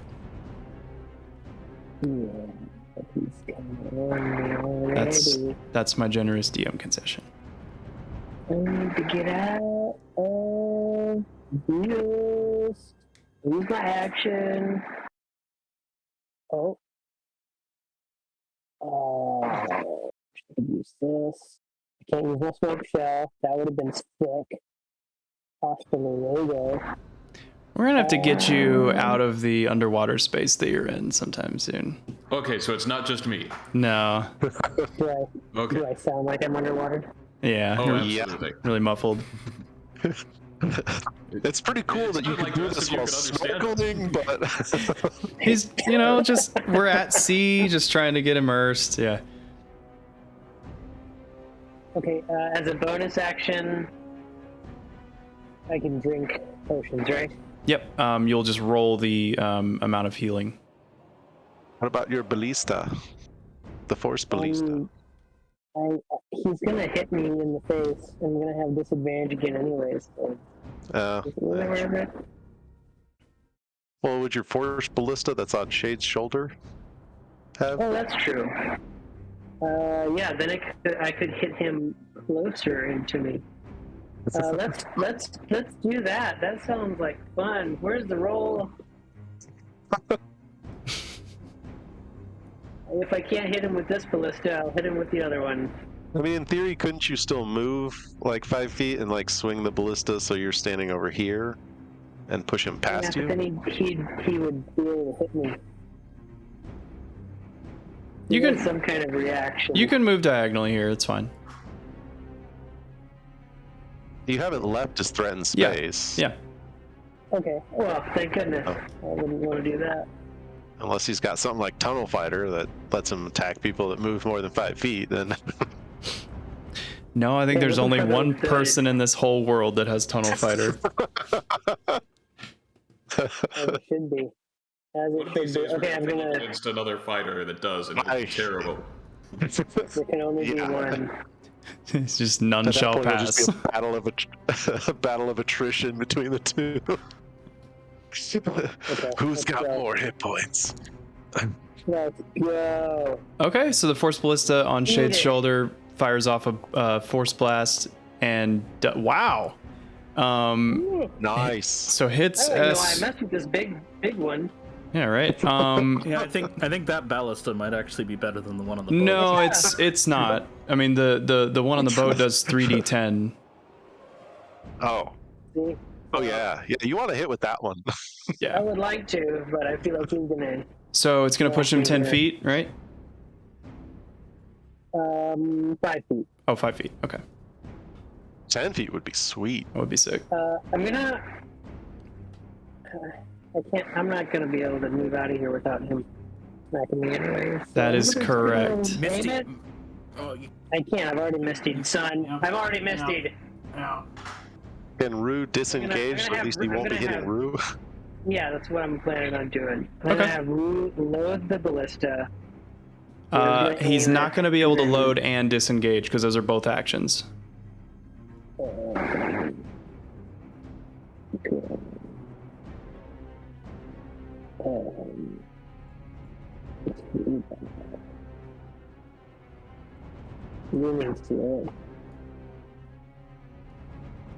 Okay, disengage and fly away. Okay. Right. Rue disengages. And then shoot him with the pinion storm. I don't think you can if you disengage. Yeah, that's an action. That's an action, isn't it? Well, Yeah. what a hit. Would have Oh, hit. wow. That'd have been nice. Okay, I'm out. Okay. Done. Someone else play. With his last legendary action, he is going to attempt that same knockback move that he did against Shade. So that'll be a melee attack with a skeletal claw, and he rolls 16. I have 16. Okay, so he just meets it. So so it's gonna hit. You're gonna take 7 slashing damage, and you are also knocked off of the boat. You're 10 feet out, so you move 10 feet away, and you fall to the ground. Featherfall. You're casting Featherfall? Yep. Okay, cool. That's good, because you were gonna take some more bludgeoning damage. Yep. And also now he is floating down instead of falling. Yeah, well, I don't know what the speed of that is, but we'll handle that on your next turn. You are prone. Wait. Nice move. Floating, prone, finally resting. Shade. All right. Well, Shade's gonna charge up these stairs. I assume with the spear, his spear, it's only just a normal 5-foot reach, right? I think we had it do 10 feet before. Did we? Okay. Yeah. All right. Well, then I will get here. My echo will get here. Kind of just floating up in air at that point. And I'm gonna lead with a spear butt attack at him. Okay. So still using the same glaive attack. Actually, do I? Oh, it's still haven't been able to get it to work right. The pommel attack. Oh wait, no, that's wrong. That's wrong. I want to be doing it from Shade. There we go. That's better. All right, the same attack bonus. It's just the damage would be different. 17 All right. hits. Cool. So it hits. Do the damage. Grab this. I'll go D4 plus that. Roll. He is taken 7 magical bludgeoning, and he is pushed back 5 feet. Okay. Just straight away or diagonally? Yep. Okay. Straight away. Sweet. My echo can still reach him, Amazing. so I'm taking my second attack from my echo's location. There's just like bones are just like littering the deck as you guys are slowly dismantling this abomination. Yep. And 13 just misses. There was a All bone right. there, but it Okay. fell off, and so your target went with it. Use one of my unleash incarnations to take another schwack at him with my Okay. my echo. There's actually a reaction that it has called Reflexive Strike, where if a melee attack targeting it misses. Oh no, but it doesn't. But it does. It does have. Did we say it had reach earlier? I don't know. You tell me. You're the one with the monster stats. You know what? It's I gonna would expect something huge to have 10 feet reach at least. Yeah, yeah, I think it will. So it's going to hit at the echo because it has to.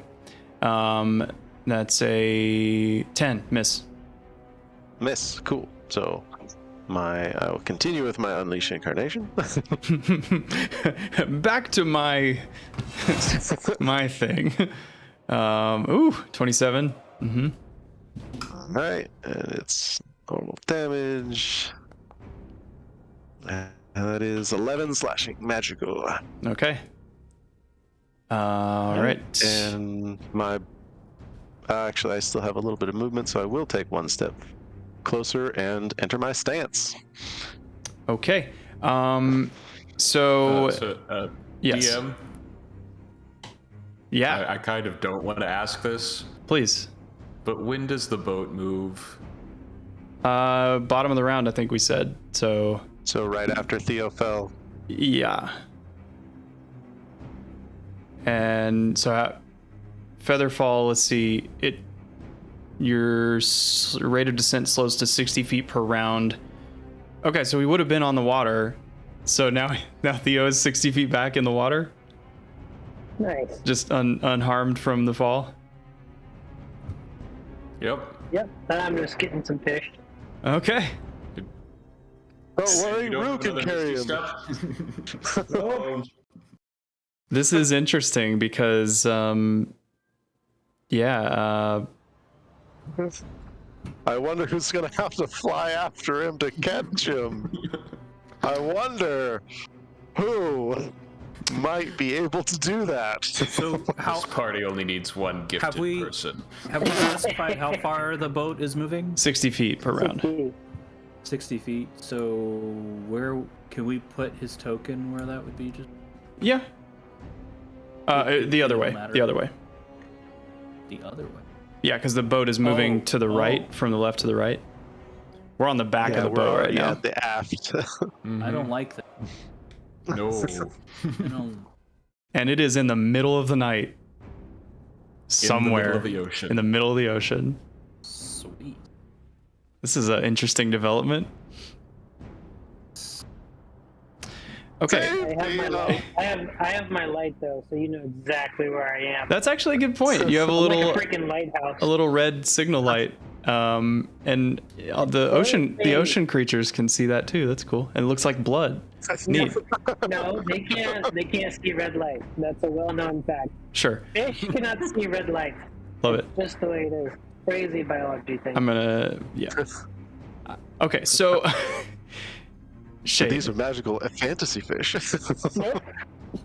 Estor is going to close with you and make 3 claw attacks.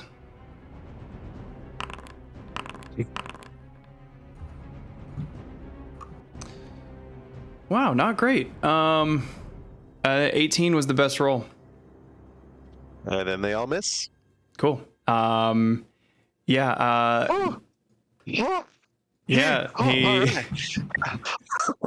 He's like irritated. Like he's not like begging. He's not pleading. He's just irritated.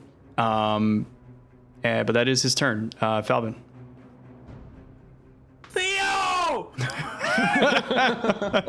I love how consistent you are with that. Like if there's an extreme character response, you always wait until it's your turn to emote it. That's amazing. All right. Yeah. So I see Theo fly off the boat. Yeah. And just into blackness. Into blackness, but I have dark vision. Yeah, I have dark vision. So But you have I can disadvantage see on him in perception dim light. checks. Why? Because it's even with dark vision, you have disadvantage on perceptions if it's dark out. If you didn't have dark vision, you just couldn't see at all. But Theo does have his light. He does. As we say. Yeah. Anyways, I run all the way to the corner of the ship Oh, okay. right here, and I can't see his token, but because of the bullseye lantern, it seems like he's right here-ish. All right. Yeah. Uh-huh. Slightly further. Wait. Oh, you're He slightly actually is further. underwater. Yes, I'm playing my part. Let me move my token further than it was. Oh, I thought how you far is he? said. Sorry, I thought you said you were 10 feet further. No. 60 feet from this point. Yeah. This is From right. Well, it was Or right actually, here. yeah, right there. Yeah. So one more space back, right there. okay. This matters significantly. I'm right. See this blue tool Yeah, we can see it. Huh. right here. So it's exactly 60 feet. Okay.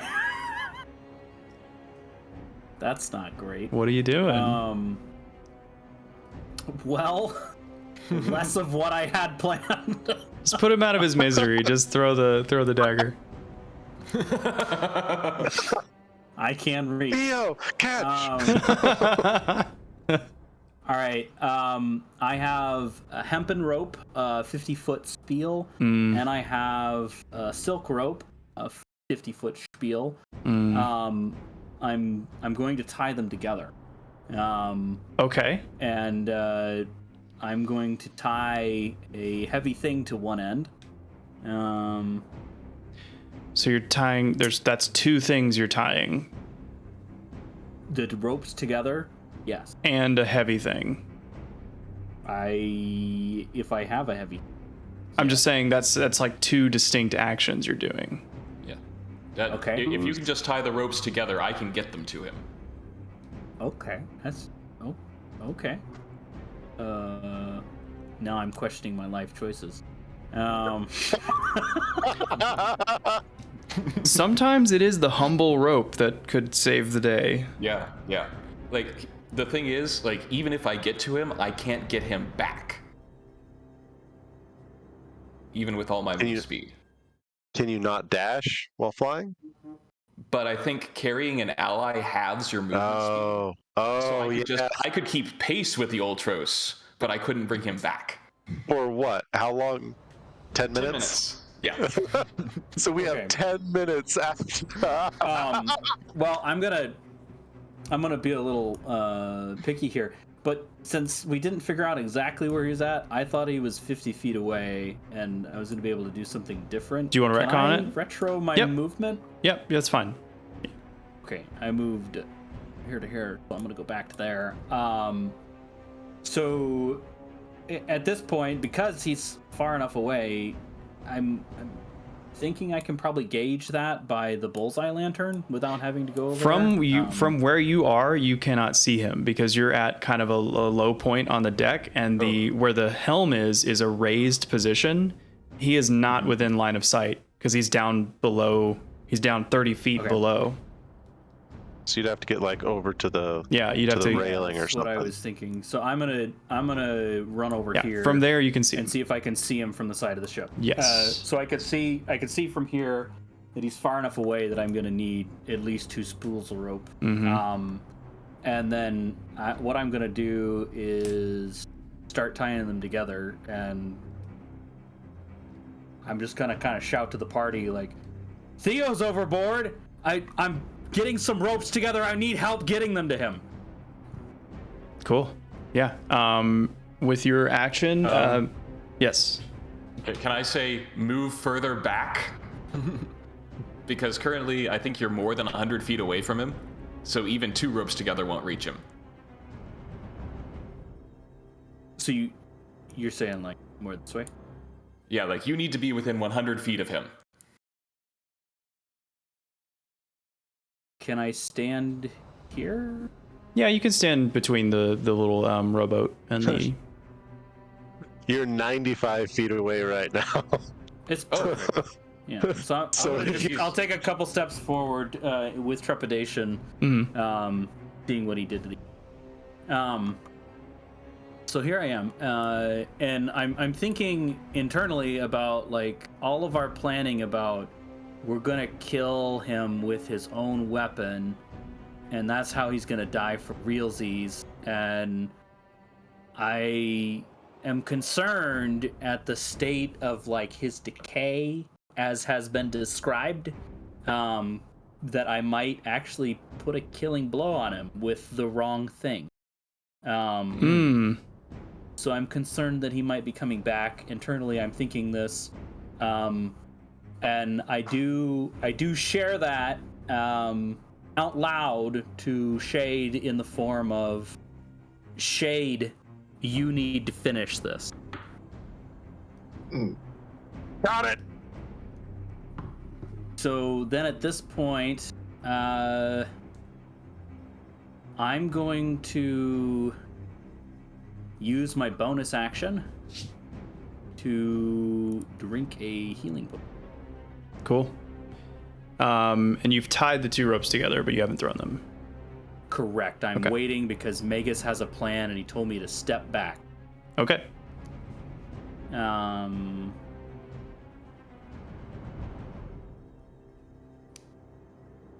In my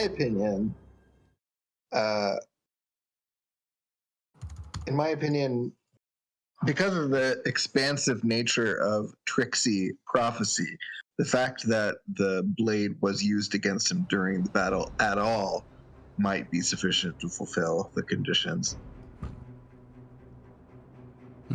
Is that how you say it to the party? I just for some reason I kind of imagined the Diogenes is like saying it that way, like during battle. You guys are like, we got Theo, let's get the ropes together. Shut up, Lotus Eater. It might be enough. It might be enough. I don't know. The ancient Egyptians believed that the most important thing you could do in life was die. I love Concord. Yeah, I know, it's so good. That does complete my turn. Okay.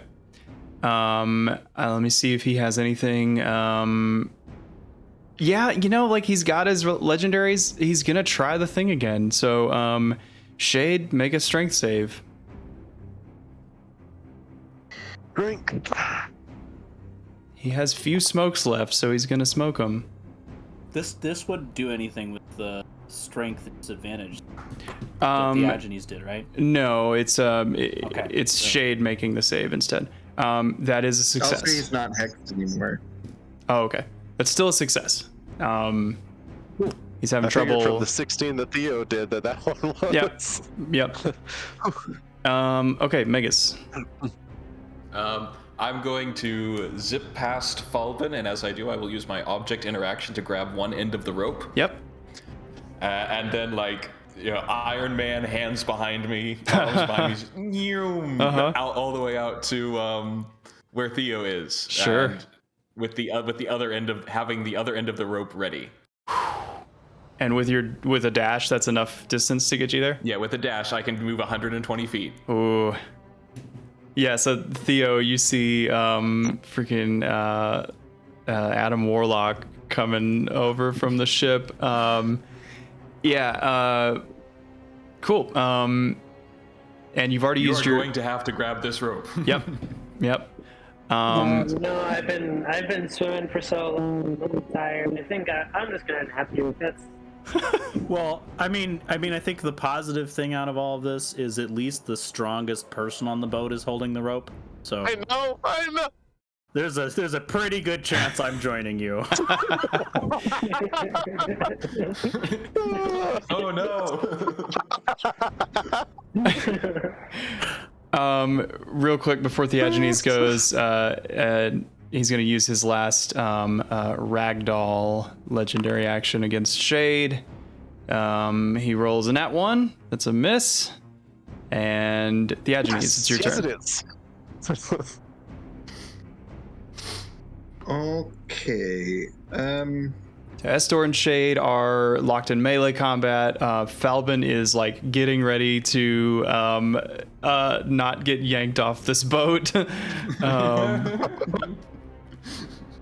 He's like Neo. Again, it's the helicopter thing where Neo like takes the rope that Trinity's attached to, and like as he's sliding across the building top. God, that movie slaps. Too bad they never made any sequels. Oh, I know. Yeah.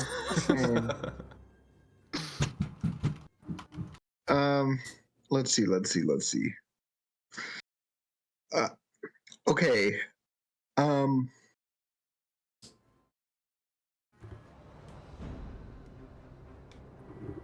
I am gonna play. I'm gonna play some music. Okay.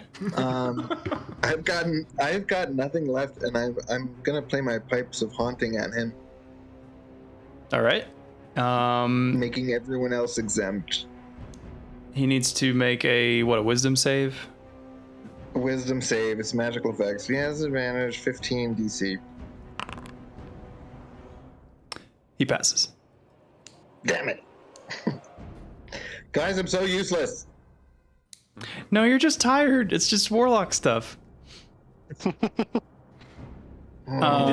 is like the height of luck that we'd be fighting an undead. It's like the first battle.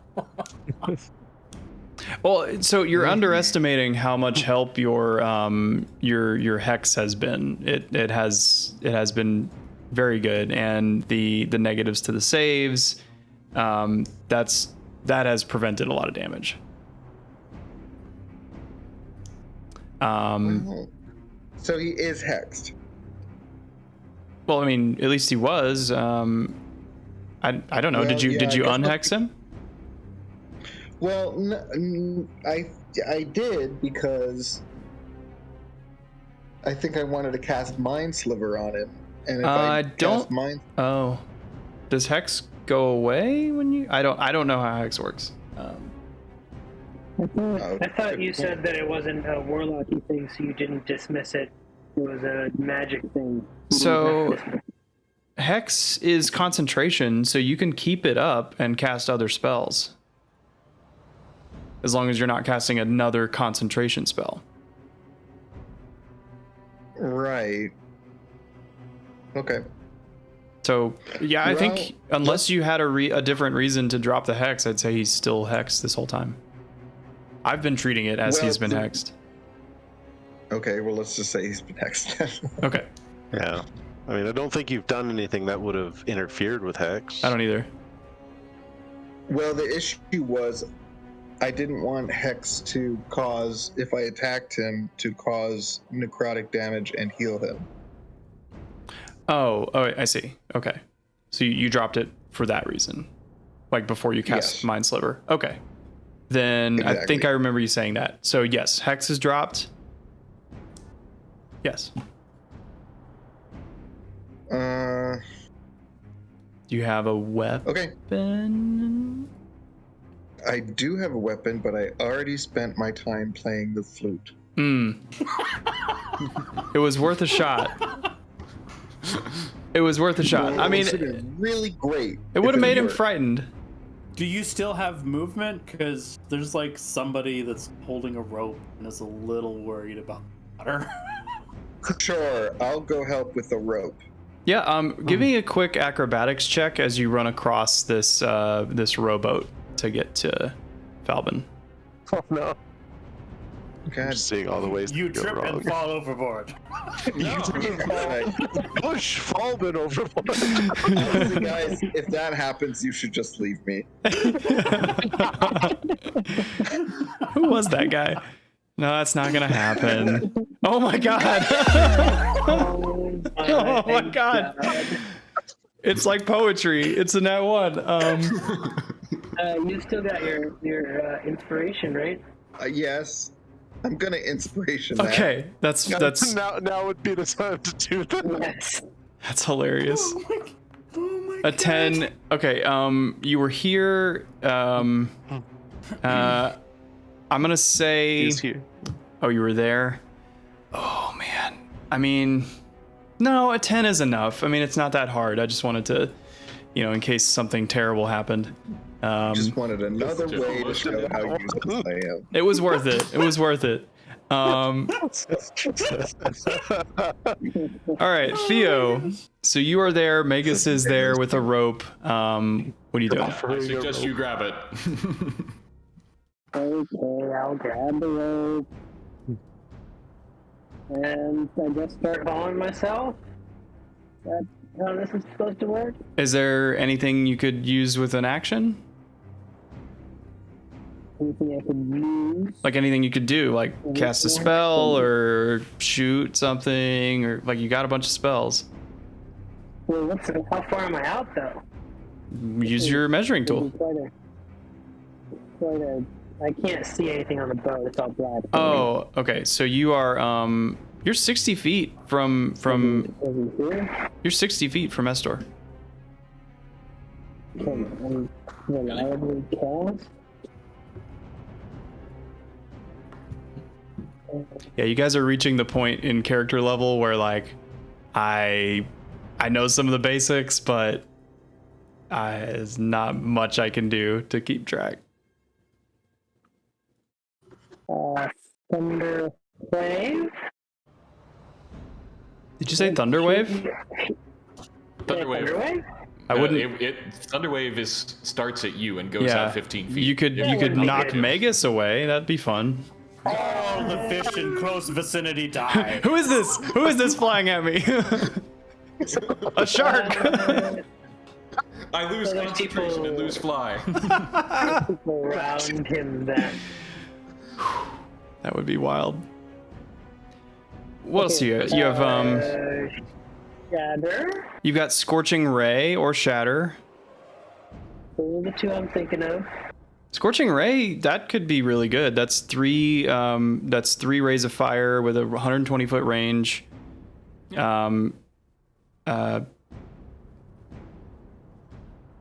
Wait. Make a ranged spell attack for each ray. On a hit, the target takes 2d6 fire damage. Wait, does each ray does 2d6? Yeah. That's a lot of damage. Is that right? In theory, if you hit all three, yeah. Oh, but you got a miss chance for each one. That's true. Yeah, so do that then. Yeah, not for nothing, but that seems like the move. Yeah, 24 for the first one. It's definitely a hit. I'm gonna let you know he is resistant to most elemental damages, but you're still gonna do some stuff. 20's a hit, and let's see that last one. A 15. All three hit. So the total is gonna be 20. So he'll take 10 fire damage. Nice. From in the water. That's pretty sick. Skill. Feels like, hold on, Megas, just a second. Hold my rope.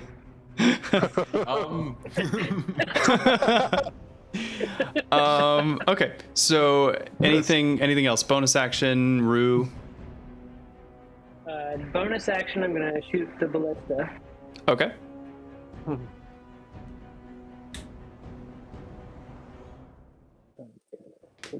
Open up the stats.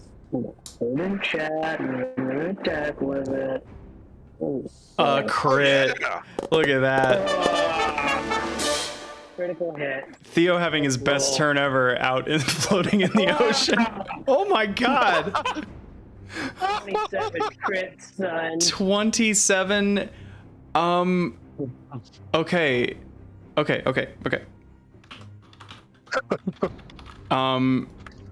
I had to really contain the urge to not do a little tiny DM fudge there. I'm gonna tell you, he's at 1 HP. I almost remote Next killed person him. up his shade with his own weapon.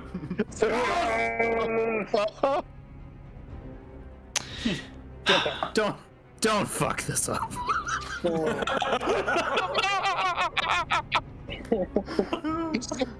Okay. All right. Shade.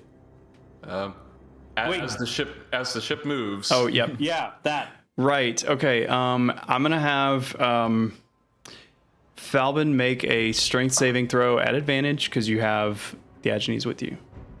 Oh, that's good. If you had time on your turn to like tie down the rope, you wouldn't be doing this, but because you didn't, a 16, that is enough.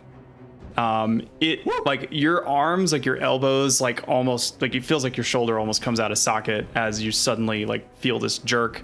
Because Magus is not adding weight, but you know, Theo. How many birds have you been eating? Well, I'm light as a feather. How many feathers, though, is the question. Rue's feathers are made of adamantium. I mean, you've seen how many birds I've eaten. We killed them. So Theo, you I'm actually gonna have Theo. You need to make a also a strength saving throw because you're suddenly being jerked through the water at 60 feet per round. Oh, my rotator cuff. Look at that, 18. Nice. It's made of iron. Cool. So this is just like that scene in Master and Commander where the midshipman guy goes off the ship and then they tow him back in with the rope.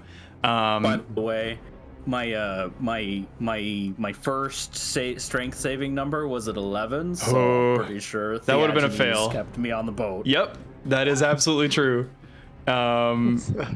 Good call. All right. And I think I move back another 60 feet in order to not add weight to the rope. Fair. Oh, you could pull the. All right, Shade. All right. Well, seeing him looking very near death, as the words are. It's all just in like red now. one really long leg bone and a skeleton or a skull on top of it. It's like all that's left. In this 15-foot. Like, okay, in the moment, it's a lot scarier. It's really messed up, but it's fun to think about. Yeah. All right. Well, Nothing I'm funny attacking. about this. You know the AC, you know the HP, and that's a hit. Do you want to roll for damage? Yeah. Okay. Yeah, I want to roll for damage. This with his spear. Okay. Describe the final blow. So it's like the force ballista knocks him back. Everything's happening with the rope, and Shade just like lunges in right behind it and just stabs it straight through the main skull. He can still see with all the bits falling off of it, and just rams it right through it and takes it down to the deck.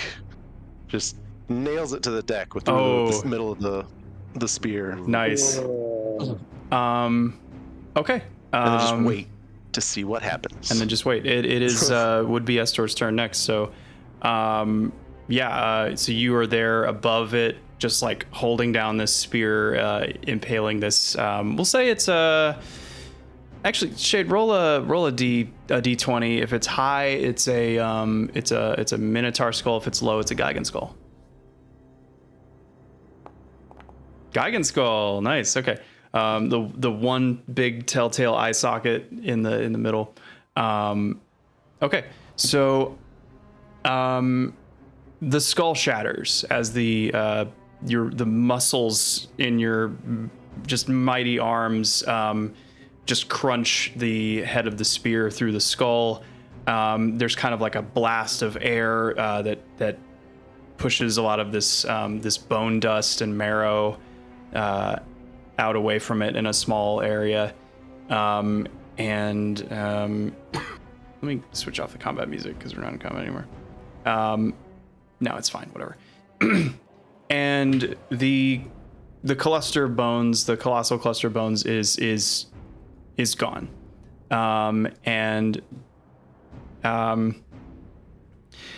After about 6 seconds, you see Estor, his ghostly form, the normal sized ghostly form, seated in the captain's chair, just like leg crossed over other leg. And he just slow claps, and we'll drop out of combat. It's stage 3, guys. I neum back onto the ship. Oh boy. Hold on, let me change something real quick. Okay, so Shade, roll a history check.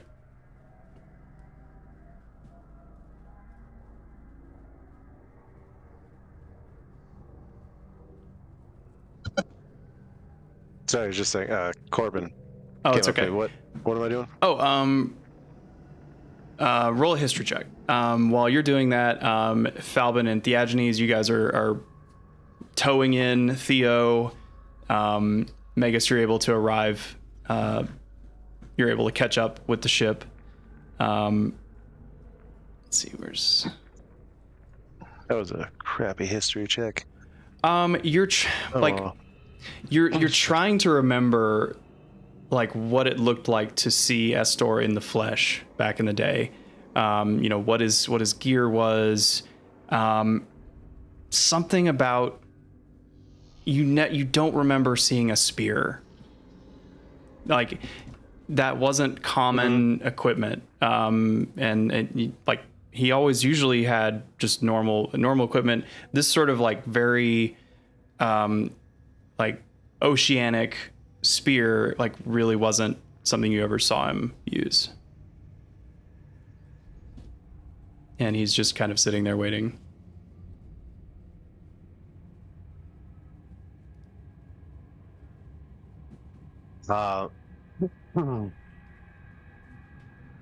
Jade will just kind of glare at him and just say, I'm coming back to you. And he's going to hop down and go over to help Falbin and Theagenes haul the others up.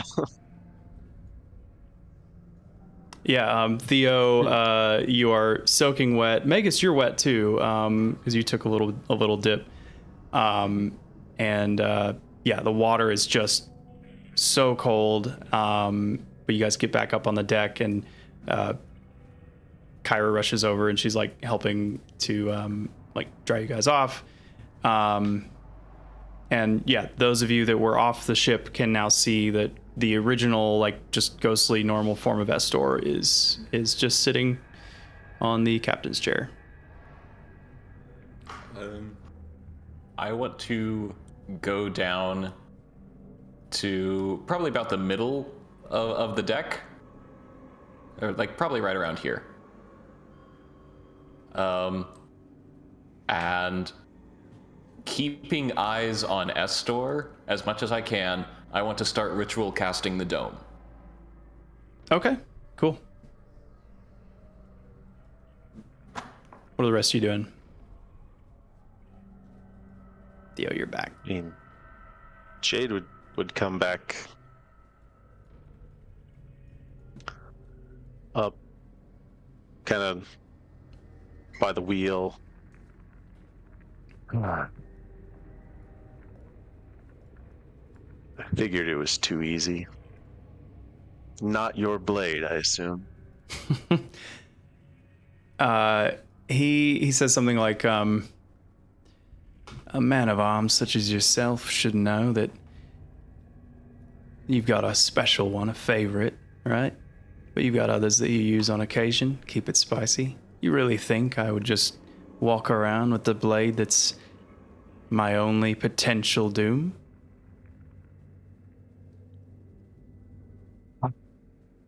I was hoping. You see, hope is where you struck out. The ship is mine, and it's time you start acting like it.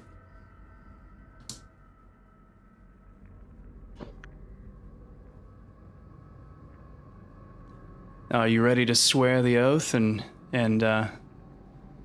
captain this ship on my behalf?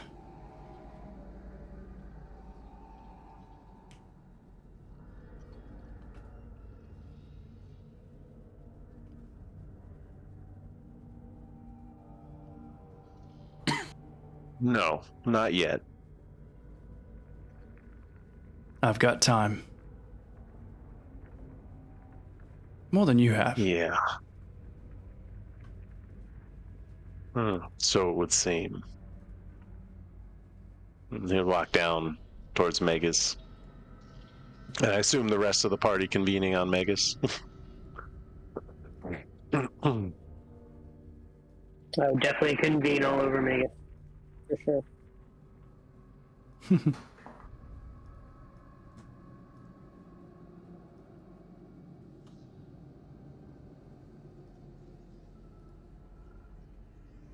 Assume I can tell that Megas is ritual casting something. Yeah, you can see like I don't know what it looks like if the edges of the dome form first and kind of creep up over and eventually meet in the middle, whatever it looks like.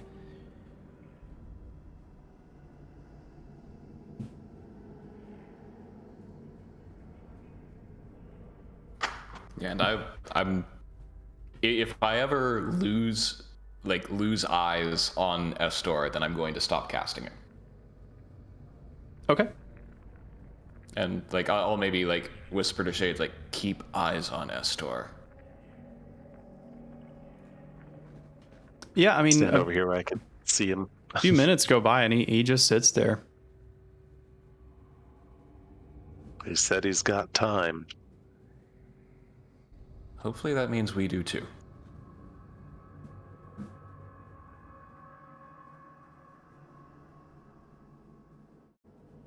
Theo, you coming over here? East. If I can see. Oh, yes. Yes. Here, I got You gotta switch from the ruler to the... We have different tools. Yeah. I was just toweling off. So the spear wasn't his blade. I can't recall what he did carry. Did you see anything behind that wall? Beyond the Might have been ice? his chambers. Nothing that looked like his personal chambers or anything. And all the holds were stashed with, well, a lot of those bones and other trophies from his conquests. Maybe it's hidden amongst those, but... So, the Scathon, the Thane, the quartermaster that was up in the front of the ship, that's technically the captain's quarters. Oh. So he should have taken the animated sword. Yeah, you didn't.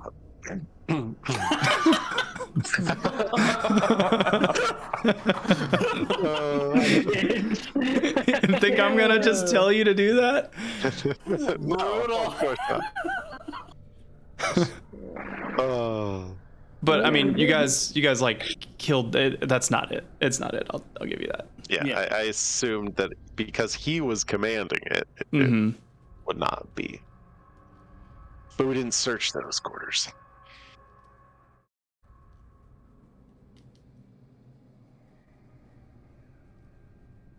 Yeah, Theo, you got some room in that bag of holding? Huh. Yeah. Yeah, really good bag of holding. Come on. You know who I am? I'm gonna put the spear in his bag of holding. Okay, cool. Mary Poppins, love it. Yep.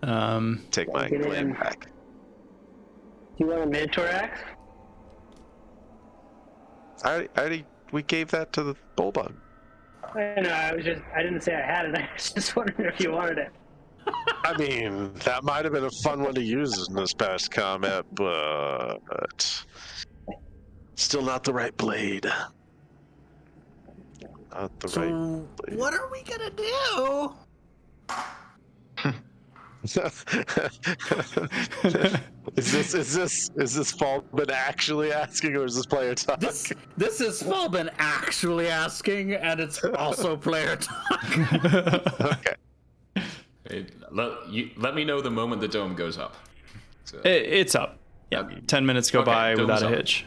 Okay, and it exists. It exists. Your 9 creatures are there's no ghosts, And no only, tricks. Only us 9 are inside. I promise you, it's just you. I also specifically made it so that it partially intersects the mast, so that we can reach the mast without leaving the dome. Oh, okay, fair. So, Okay. you know, So that wasn't his blade. Just hope Astor can't tree stride. Falben just lets out a. All the snakes.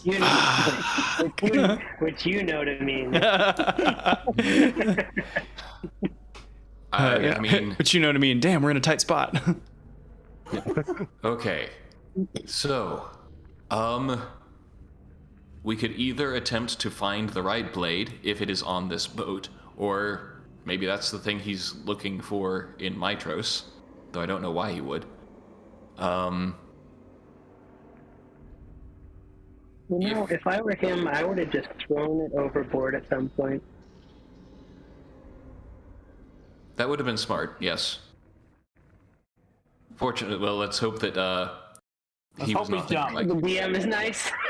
and like he has some kind of emotional attachment to this thing. If there is, like, maybe tomorrow, like if people can recall what the blade was, I might be able to find it if it's on this boat. I don't have clear enough memories of that time. You could ask him. Yes. I would also, like, there's also still the option of trying to redirect this boat. This ship. It would not be easy, but I think it's possible. Kyra's going to chime in and just say that, like, I think whatever you did to him there, I think he's going to be fairly harmless for now. I don't think he can muster that sort of. I mean, he's been on this boat for hundreds of years. I think he'll just be a spirit for a while. And hopefully Until he takes a long rest. Until he takes a long rest. Yeah. No, but you get from her description, she feels fairly confident that he is basically just a haunt at this point. Okay. But he still controls the ship. Right, and I will look to her and say, like, and as long as this dome exists, he won't be able to enter. Mm-hmm.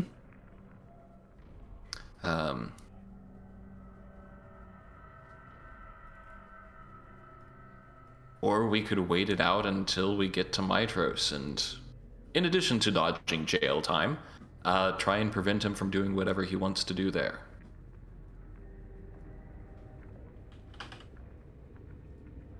He might very well push the issue with swearing an oath to him before then. I don't know what he personally can do, but he might order the rest of the ship to do something. Well, yeah.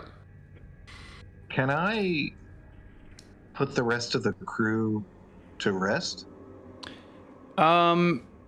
Unlikely with them still, like, under his thrall. Mm-hmm.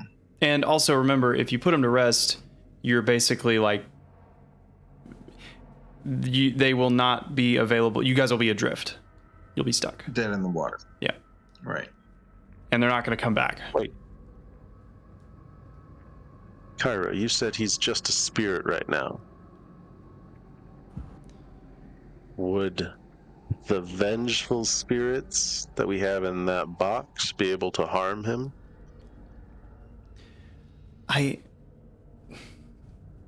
I mean, just He like took the other one out really handily earlier. we know that there's only one thing that can kill him. True. I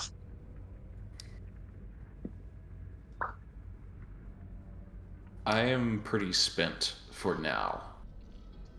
I could muster up contact to one other person.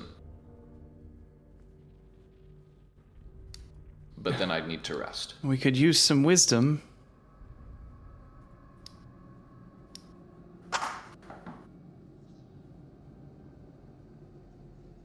You think I should talk to your sister?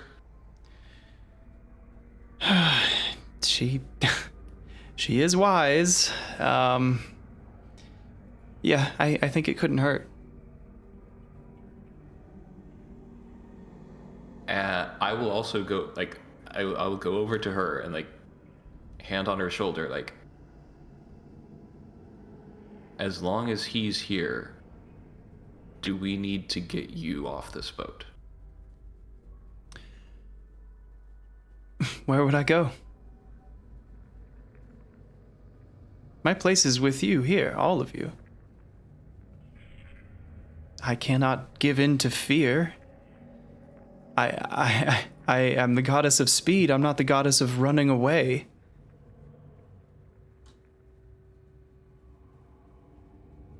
Well said. I know, I practiced it. Oh, smile. She's really trying to be humorous, but struggling. Yeah. All right, I'm gonna need a bit of a short rest, and then I'll contact Valis. Yeah, go for it. And I start arcane recovery. Okay. It is gonna take another 10 minutes. Yeah, you have it. Yeah. Okay. Basically, your time. I didn't know if other people. Your time is your own. I have nothing to interrupt you with, really. Okay. Yeah, I just didn't know if other people wanted to chime in. Yeah. I will also use an action to use the armband to recharge all of my sorcery points as well while I'm at it. Okay. And then I will cast Sending to a Valis, and I will say,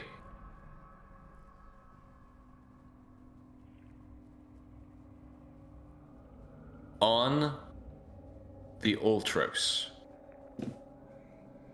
Estor remains captain.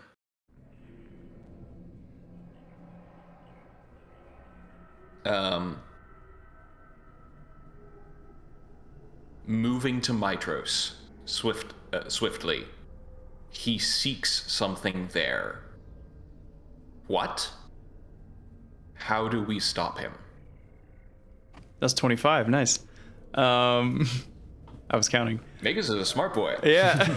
Well, no, you are, because that's you counting. I actually didn't count towards the end. That was lucky. Yeah, that was right on. Bang on. Nice job.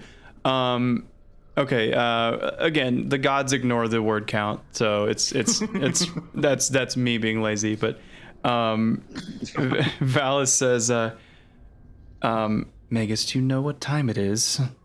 It is like 1:40 in the morning. She says,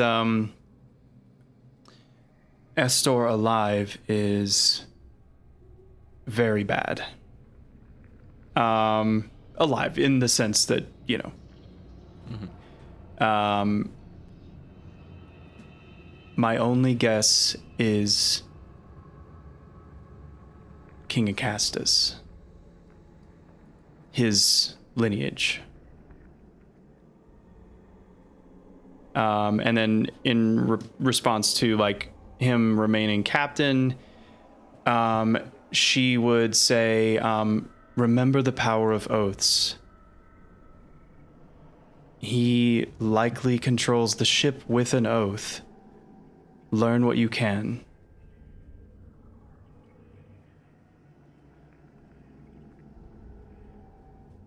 And that's it. Yeah, I will relay the information about controlling the ship with an oath. To the rest of the group. And yeah, like I basically have 1 second level and like 3 first levels now. Mm-hmm. Yeah, what are the rest of you guys doing? It sounds like enough duration passed that we could have short rested. Is that Absolutely. accurate? Absolutely. Can I also sulk? I'd like to sulk. Please, yeah. I'm sure like you'll be in good company. Sulk away.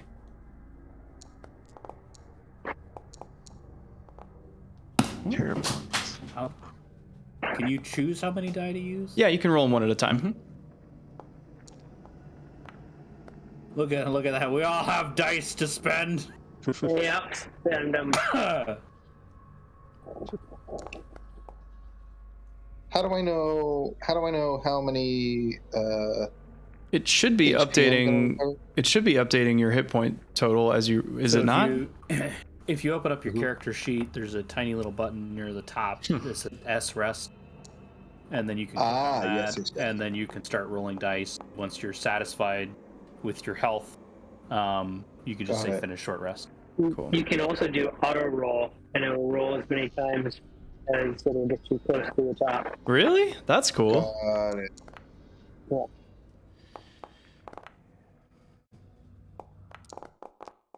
That'll do. All these rolls. All right, now let's do it again. Yeah, let's go. I would honestly be better prepared this next time around after a short rest, because then I have like radiant magic. Yeah. Well, the fight's already over. I had to save the Aginese. That's the whole point of a 2-phaser. Is it runs you out of gas. So let's see. Let's take stock. We've got Davos. We've got Skathon. Metron's gone. Metron's gone. Yeah. Skathon is still here. Skathon's around. The they drummer. Talk. They have thoughts. Drummer doesn't really have thoughts. Just like I go. Drummer. You said. Yeah. Go by. Basically. Go to Mitros? Mitros? Yes, Mitros. Other than that, there's the secret area that Shade's able to access that may have more secrets. And there's a bunch of like shades that are moving the ship. So there's only I guess maybe there's 4 interactions we could do. The 4th being the mast. Yep. Which you guys are here with the mast, or at least the bottom of it. Yeah. Really quick, Daniel, where did you? What channel did you put the text of the journal in? Or wait, no, it was one of the things on Foundry. Yeah, it's in Foundry. Yeah. Okay. I'm just going to be reading through that again. Sure. I'm doing my creepy consultation with the fates. Okay. Yeah. How does that look? Do you have like augury dice, or like do you like just look for visions, or like how does that work? I think we had me play my flute last time. I mean, how do you get the As in, like- revelations? Like if there was a narrative way to receive them.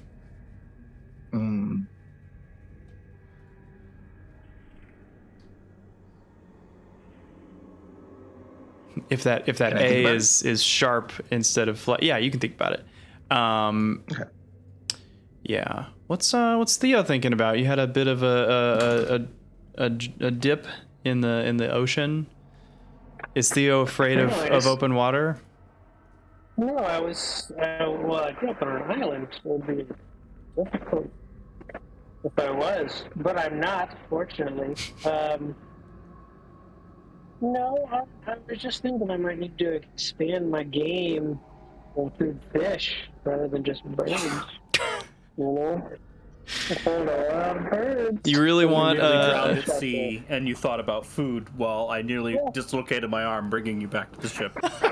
Hey, this is it ain't perfect, but it's here. you really want an undead swarm of a school of fish coming after you later? If that's what life gives Oh, you. not if you eat the whole fish, right? Eat the whole fish. Eat the whole fish. All of it. All of it. We don't want to swallow just- fish heads. You just gotta re-outfit Rue with like a trash compactor inside of him or incinerator. You just here, Rue, burn this up for me. Rue's over there just like Carl Weathers, like, oh, there's still a little meat on that bone. You throw that in a pot, baby, get a stew going. Smash him, stick him in his stew. Yeah. Yeah, not thinking anything too profound. So eventually you guys will get a full long rest. What's the plan? Take the full long rest, go do something. I cannot leave the dome, or the dome disappears. I will start making I would basically just have to take a long rest and recharge everything, and with just the intent of maybe trying to redirect the Ultros. Yeah, okay. I should put on the calendar when you'll arrive at the Ultros. It'll be Sunday morning. Let's see. Ultros arrives at Mitros unless interrupted. Yes. I will actually, before I take my rest, I will go over to Shade. Yeah. And I will produce a small stone. And I will say, this is the sending stone that Proximo used to call for help. I suspect its pair lies with Gaius. Do you want it?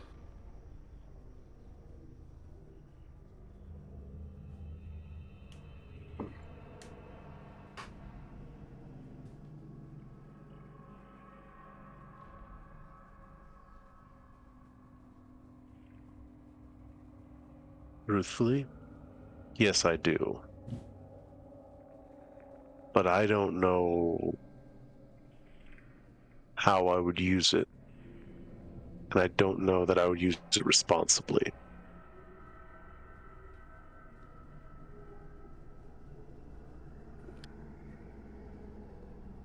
I think it's better left in your care, at least for now. Then know that I have it.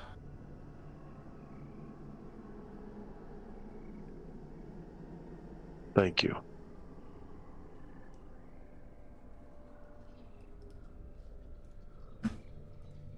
That's cool. And I'm going to activate the sending stone and say, hey Gaius, you bitch.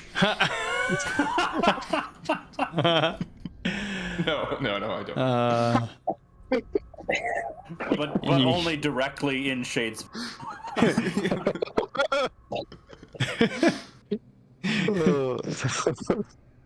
Then I guess, I have nothing more than to take a long rest. Okay. Because the rest of us can leave and re-enter the dome, right? Yeah. Yeah. Yep. Oh no. I What? just realized. What? The dome says that magical effects cannot extend beyond it. So I can't cast sending while in the dome. We'll say that you did it before you put the dome up. It's fine. Okay. I mean, But I it can't doesn't do it block again. audio, so he could, if he wanted to, he could come up and listen to you anyway, so. But yeah, while you're in the dome, you're not going to be able to cast it again. You get one. Fun. That's a prison of your own making. You made the dome, now you must lie in it. You made your dome, now sleep in it. Thea, what you made you did a you made your X then Y in it joke a session or two ago, but I couldn't quite hear it. But it like I feel like it was really good, but I didn't catch it in full. Do you remember? Those things just come out, and I don't remember them once they're out in the world. I just bring them. Wow, I love it. Yeah, so in that case, does anybody want to? I'm going to give you a DM guarantee. Is that in this time you can wander around the ship and speak to people and still be getting that progress to a long rest. Mm-hmm. Shade at least is after it looks like people are slowing down, like we're not really talking anything tactics or anything. He's gonna go and stand at the bow of the ship and just kind of stare out into the ocean for a while and think. What is Shade thinking about, or trying to think about? He's trying to remember as much as he can about his past life. See if there's anything that would be a clue about the Ultros, about Estor, about what we could need to do next. Is there anything that you want to volunteer, like from your own stuff, like, or do you want to do a roll for something? If anything, it would be I'd want to try and re-roll that history check. Yeah, See what I remember about Estor. Go for it. I'll say at this point, you've got a clearer head. You're not in combat. You can do it at advantage. Cool. At advantage, that would be nice. That's a bit. Oh, a 16. That was my echo. Oh wait, it's not any different. That's fine. Okay, so 16. Yeah. As you kind of you stand up on the prow of this ship, you kind of like have a hand on the neck of this dragon head, this dragon figurehead on the front, and just trying to remember, and then you kind of place yourself in that tactics room again, the one of the few places where you had like one-on-one conversations with Estor. And you remember more about what he was wearing at the time. And at his hip, usually always had one hand on it. Very much like you and your glaive. It was a Xiphos, like one of those like Spartan kind of like long short sword things. Same, other worldly dark metal, that dark steel. And rumor is that he used that weapon specifically to do most of his slaughter that he did by hand.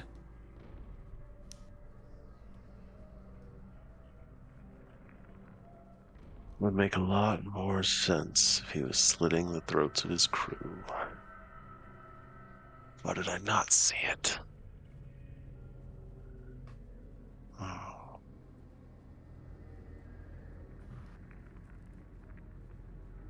Yeah, he'd just kind of stand there for a while thinking about that.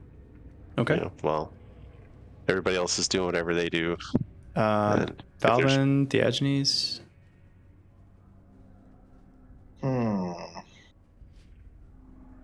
I'm just kind of staring at the adjutant, super like kind of creepy way.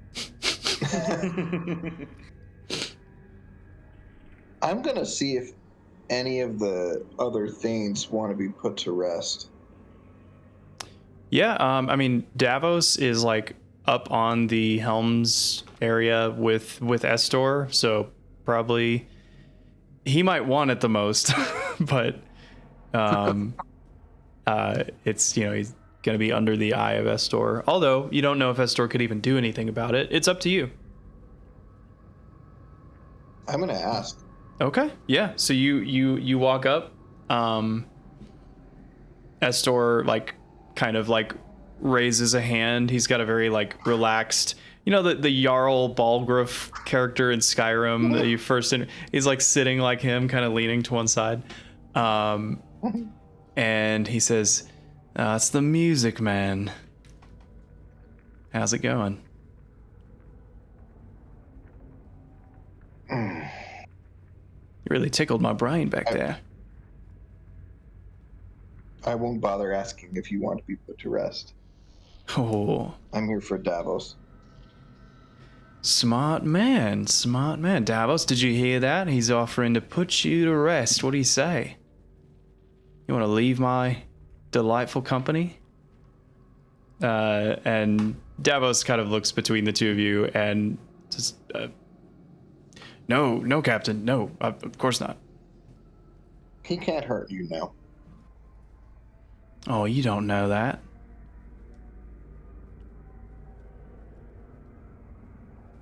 Shall we find out?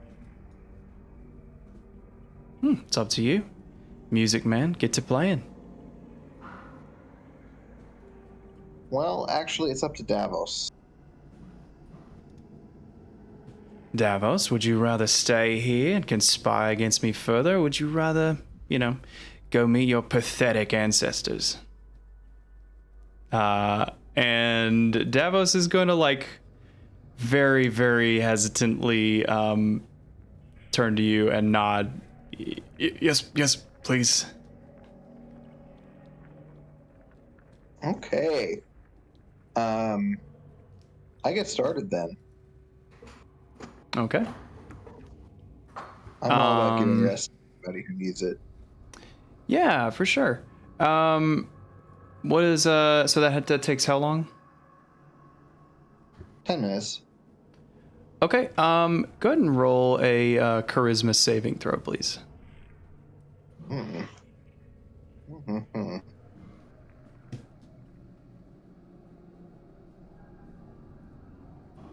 Oh wait, I can use my sheet here. Charisma saving throw attributes. Do saving throw. Normal. Waha! Okay. About a minute goes by. Please roll another one. Oh my god.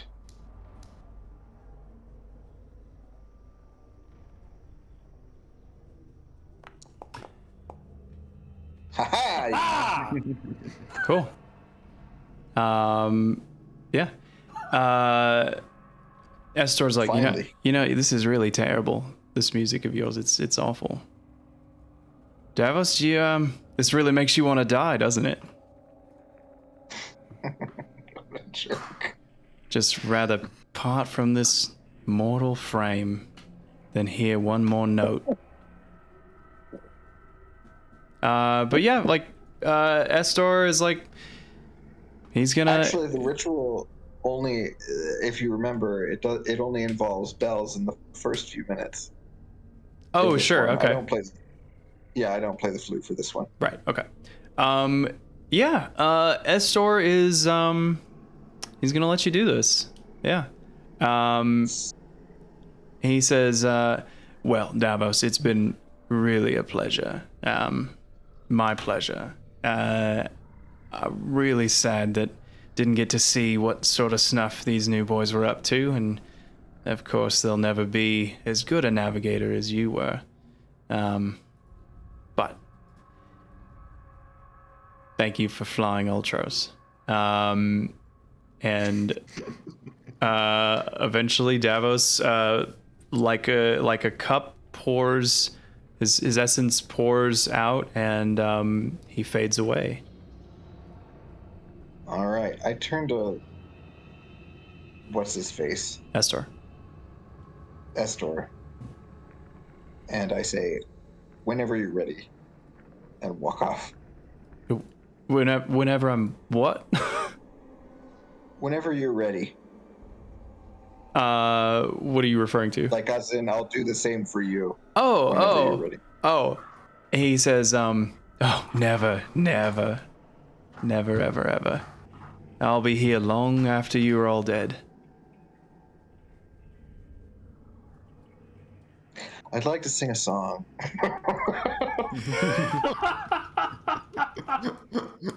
It's never say never.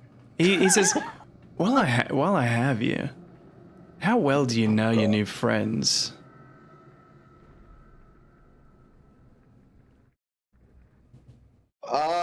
I'll switch to psychic talk. Ooh. And I'll just say, well enough. How well? You know there's a goddess that walks with you. How well do you know her? Oh, I'm so tired of this guy. Good grief. Don't trust her. But trust you? No. Please don't say trust no one. I'm just telling you, I know her.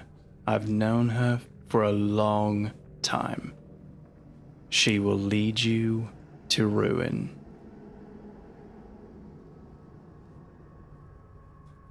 Cool. I'm gonna walk away. Cool. Dalvin, Theo, Magus. Do one more day off of investigating the helm with Theo? Yeah, please. Yeah.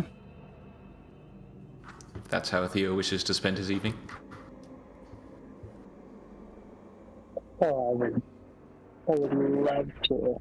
While pondering fishtail. Absolutely. Let's do it.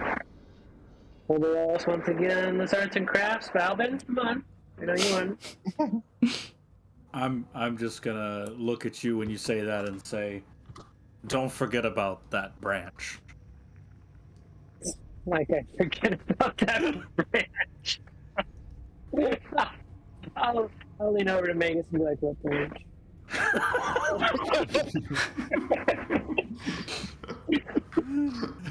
It was the thing he gave you to also work on? Just like incredulously, I'm like, the root stem from the shambling mound?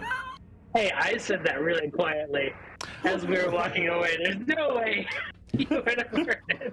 I forgot what branch. 10-foot radius dome. We have nowhere to walk. Muting dome. Oh yeah, no, I've been working on it. Yep. Oh, that branch. That's what you're talking about. Everyone. All right.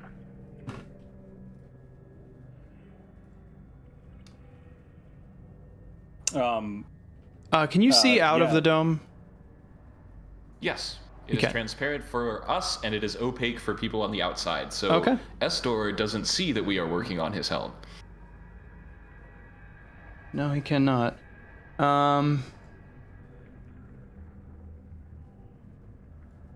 right, cool. Shade, at some point while you're up there, Estor will he'll come join you. Okay. I was just thinking, if nothing else is going on, I should just be stepping down. But yeah. Yeah. He gives you like a pretty wide space. He just kind of stands over by one of the ballistae. He says, I know you from somewhere. You've got a certain, I don't know, just pure militarism about you. The way you carry yourself.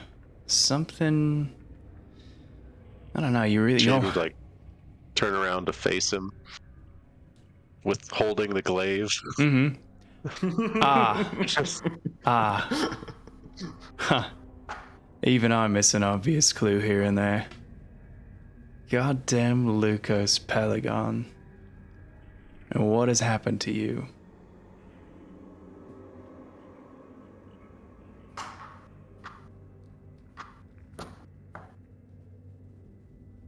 More than I can remember. Memory is what separates the truly immortal from the listless shades.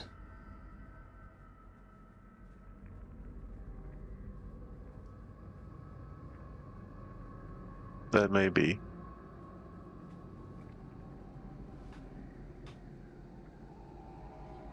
I still remember pieces. I remember it was you who sent me on whatever that fool's errand was that got Riserand killed. A heavy cost for an important mission. You were the only one I could rely on. But I was, we all misplace our trust on occasion. Me with my dragon, I'm sure yours failed you in some way. Oh no. Riserand didn't fail. If anything, I failed him. You don't give yourself enough credit. Dragons are they're all shapeshifters. They're all two-faced. That you can't trust them as far as you can throw them, and even you can't throw a dragon very far. Of course. That's the stance you would take. You see, that's one thing I don't think you ever truly understood about being bonded to a dragon. It's not the fact that they're a dragon. It's a fact that they're the comrade that you put your absolute trust in, mutually, to keep each other alive, and be more than just the two of you could be as separate individuals. The dragon just helps make that bond a possibility. I'll admit, Oh, go ahead. I don't remember everything about my time with Riserand, but I do remember this. He was like my brother. I shared my soul with him.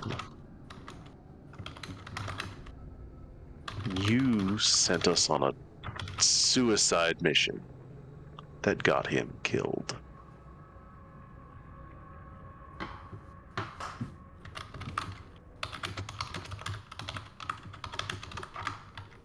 The risk was high for all involved. You may forget that I single-handedly went out after one of the Titans. The other one, the one that you weren't going against. But he scowls. He says, but you dare to say that to imply that I saw my dragon as a simple beast? My dragon broke my heart. Shattered it. And what did you do to its heart that drove it to leave? She could not. She had not the countenance to follow me to greatness. But to just leave me like that.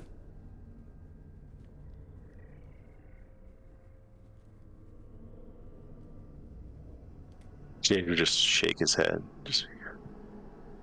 And that's where you misunderstand the bond. Share and share alike, Estor. Every damage, every hurt that you feel your dragon did to you, to drive it to that point, you must have done that multiple times over.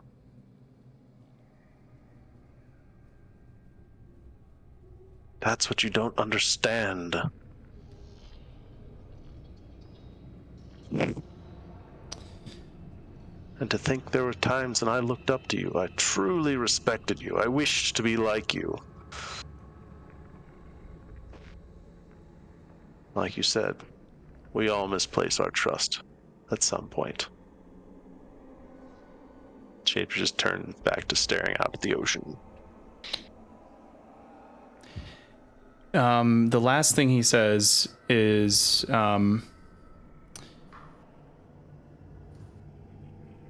look, I know you hate me. I kind of don't like you either. but I'm one of the very few people in the world who knows you for who you were. And you've got holes in that puzzle. I can help fill them. All you need to do is ask.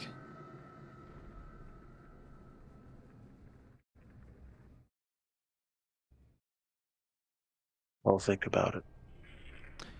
While you're thinking about it, roll a charisma saving throw, please. Oh no! Oh no! While you're thinking about it, he slaps you on the back and you fall off the boat. Ouch! Uh-oh.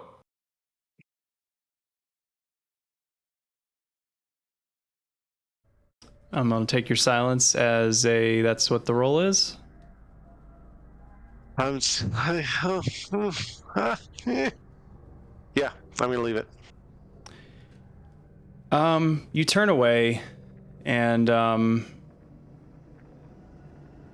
you expect to like hear him leave, and like you don't hear anything, and then when you turn, he's nowhere to be seen, and then suddenly you hear his voice inside your mind, and he says, "I'm getting off this ship, and you're taking me." And that's where we'll end our session. Ah, heck.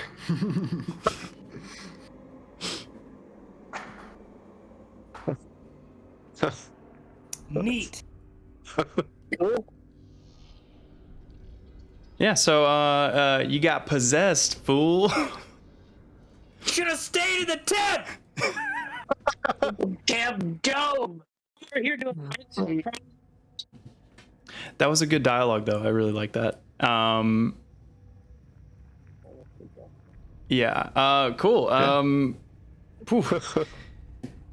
Any final thoughts? Shout outs. What was that? Last wishes. Last Any wishes? Last wishes. Now we're possessed and gonna be thrown like the boat. No. Well, I'll ask that later. Yeah, I'll send you the description of what exactly you're getting into. Okay.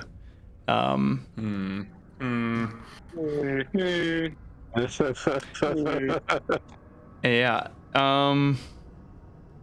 Oh, this is gonna be interesting, man. Well, now we gotta kill Shade with the Zyphos. I mean, it all depends on what all that means. Yep. It's very interesting. Very interesting. Okay, I'm gonna give you like the first half of the description of this, because like I don't really want you to know like how you can get out of it specifically, you know, Right, like that's fine. That's fine. Yeah, but I do want to let you know what exactly you are currently under, and there it is. I'm looking forward to this.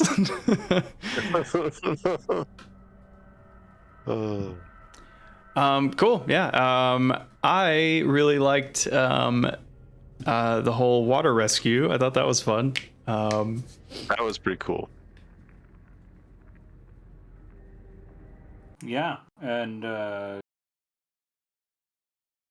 somehow Theo's gonna be a fish eater.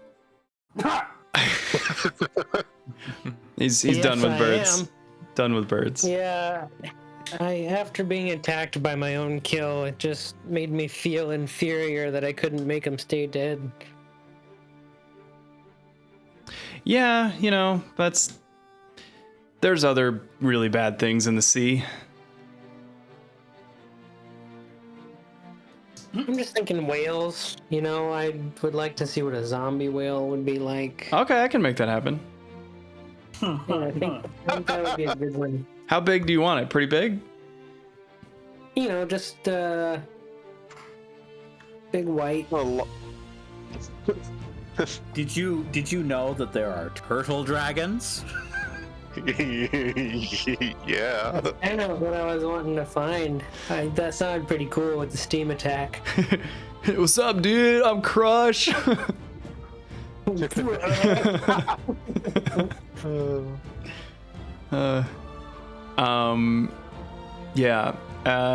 Cool. Well, you guys said you wanted some combat, so there was 2 sessions in a row of boss fight. So, Nice. Look at that. It was fun. yeah. I enjoyed it. Yeah. And hey, there might be more on the horizon. You never know. I'd like Shade to call versus out, the party. I'd like to call out the earlier preparations of Theo providing Falbin teleport boost. Yeah, for sure. And That would have sucked. yeah. Yeah. I figure you'd be a good one for us since you move around so much, giving them the old one too. Yeah. Nice dismissal of the second Thane without violence. It's awesome. Just lost a possible source of information, but you know. Yeah. Although, the whole reason Estor was letting you do that is so that he could try to possess you while you were there alone. So, We have more we have also a path now where if we are completely F and it's feeling not we can put out the last thing and then swear an oath. yeah, I mean, really, from what Valis said, it seems like there is an oath that Estor probably knows that if you swear that oath, then you get control of the ship. So I feel like at least Shade is going to be voting for that next session. So Well, yeah, I mean, there's all sorts of questions that we'll be figuring out about yeah. I mean, obviously we as players know, but we as characters do not. right. There may be potential clues in yeah, I don't want to give you too much, but yeah, please do your best to separate what as players. I know you will, but Yeah, because if you hadn't had Estor come back up, Shade was gonna check to see that Estor was still sitting on the captain's chair and go talk to the other Thane. Oh, okay, yeah. I almost had Estor just walk around the dome, but then I forgot that nothing, even magical effects, can penetrate the dome. So, because he was gonna make an attempt on everybody, but you're all inside there. So, and he wouldn't have known. He wouldn't have known who he was trying to possess because he couldn't see. But yeah. Oh no, he could have possessed Kyra. That would have been awful. She'd have to fail a charisma save, and That is true. Probably not gonna. That is true. probably not gonna happen. She's with her legendary action, she just chooses to succeed. That's true. That's true. Yeah, she does have legendary resistance. So that'd be pretty gnarly. God, the fact that it's Shade, I think, is really interesting. I mean, any options could be interesting, but ooh. I mean, as far as a good vehicle, I don't think he could have picked a better yeah. The one character that he actually knows about and could probably impersonate to some degree. You mean that one? Yep, exactly. Oh, that's exciting. Did you have any inspiration to roll? I had one. You had one? Oh, I had one. I gathered that you weren't rolling inspiration, otherwise I would have offered mine. But Yep. I decided to let it play out. I figured, hey, let it roll. it's fun. It'll be fun. I promise. You and Megas can have a little sparring match tomorrow. I mean, I guess I do get to boy. decide that now. No, I'm just kidding. Well, actually, I will work with you to try to not be a complete ass. Because really, like his main goal right now is to get to Mitros, right? So like, Right. I'm gonna take a quick step away. I smell something potentially burning. oh. Delicious! It's done. Yeah. It's done. Yeah. Yeah. Well, I assume like right now his intent is to impersonate, so he's not going to be going too crazy. He wants to not. Oh yeah, draw he wants to blend in. I would assume. Exactly. Shade might be pretty pensive for the next couple days, you know, like. Yeah. Oh, that'll be interesting. I think I want to. No, I'll save it. Cool. Well, I think that's enough table talk. So I'm gonna stop recording, but anybody can stay and hang out. Thank you for joining. Hello.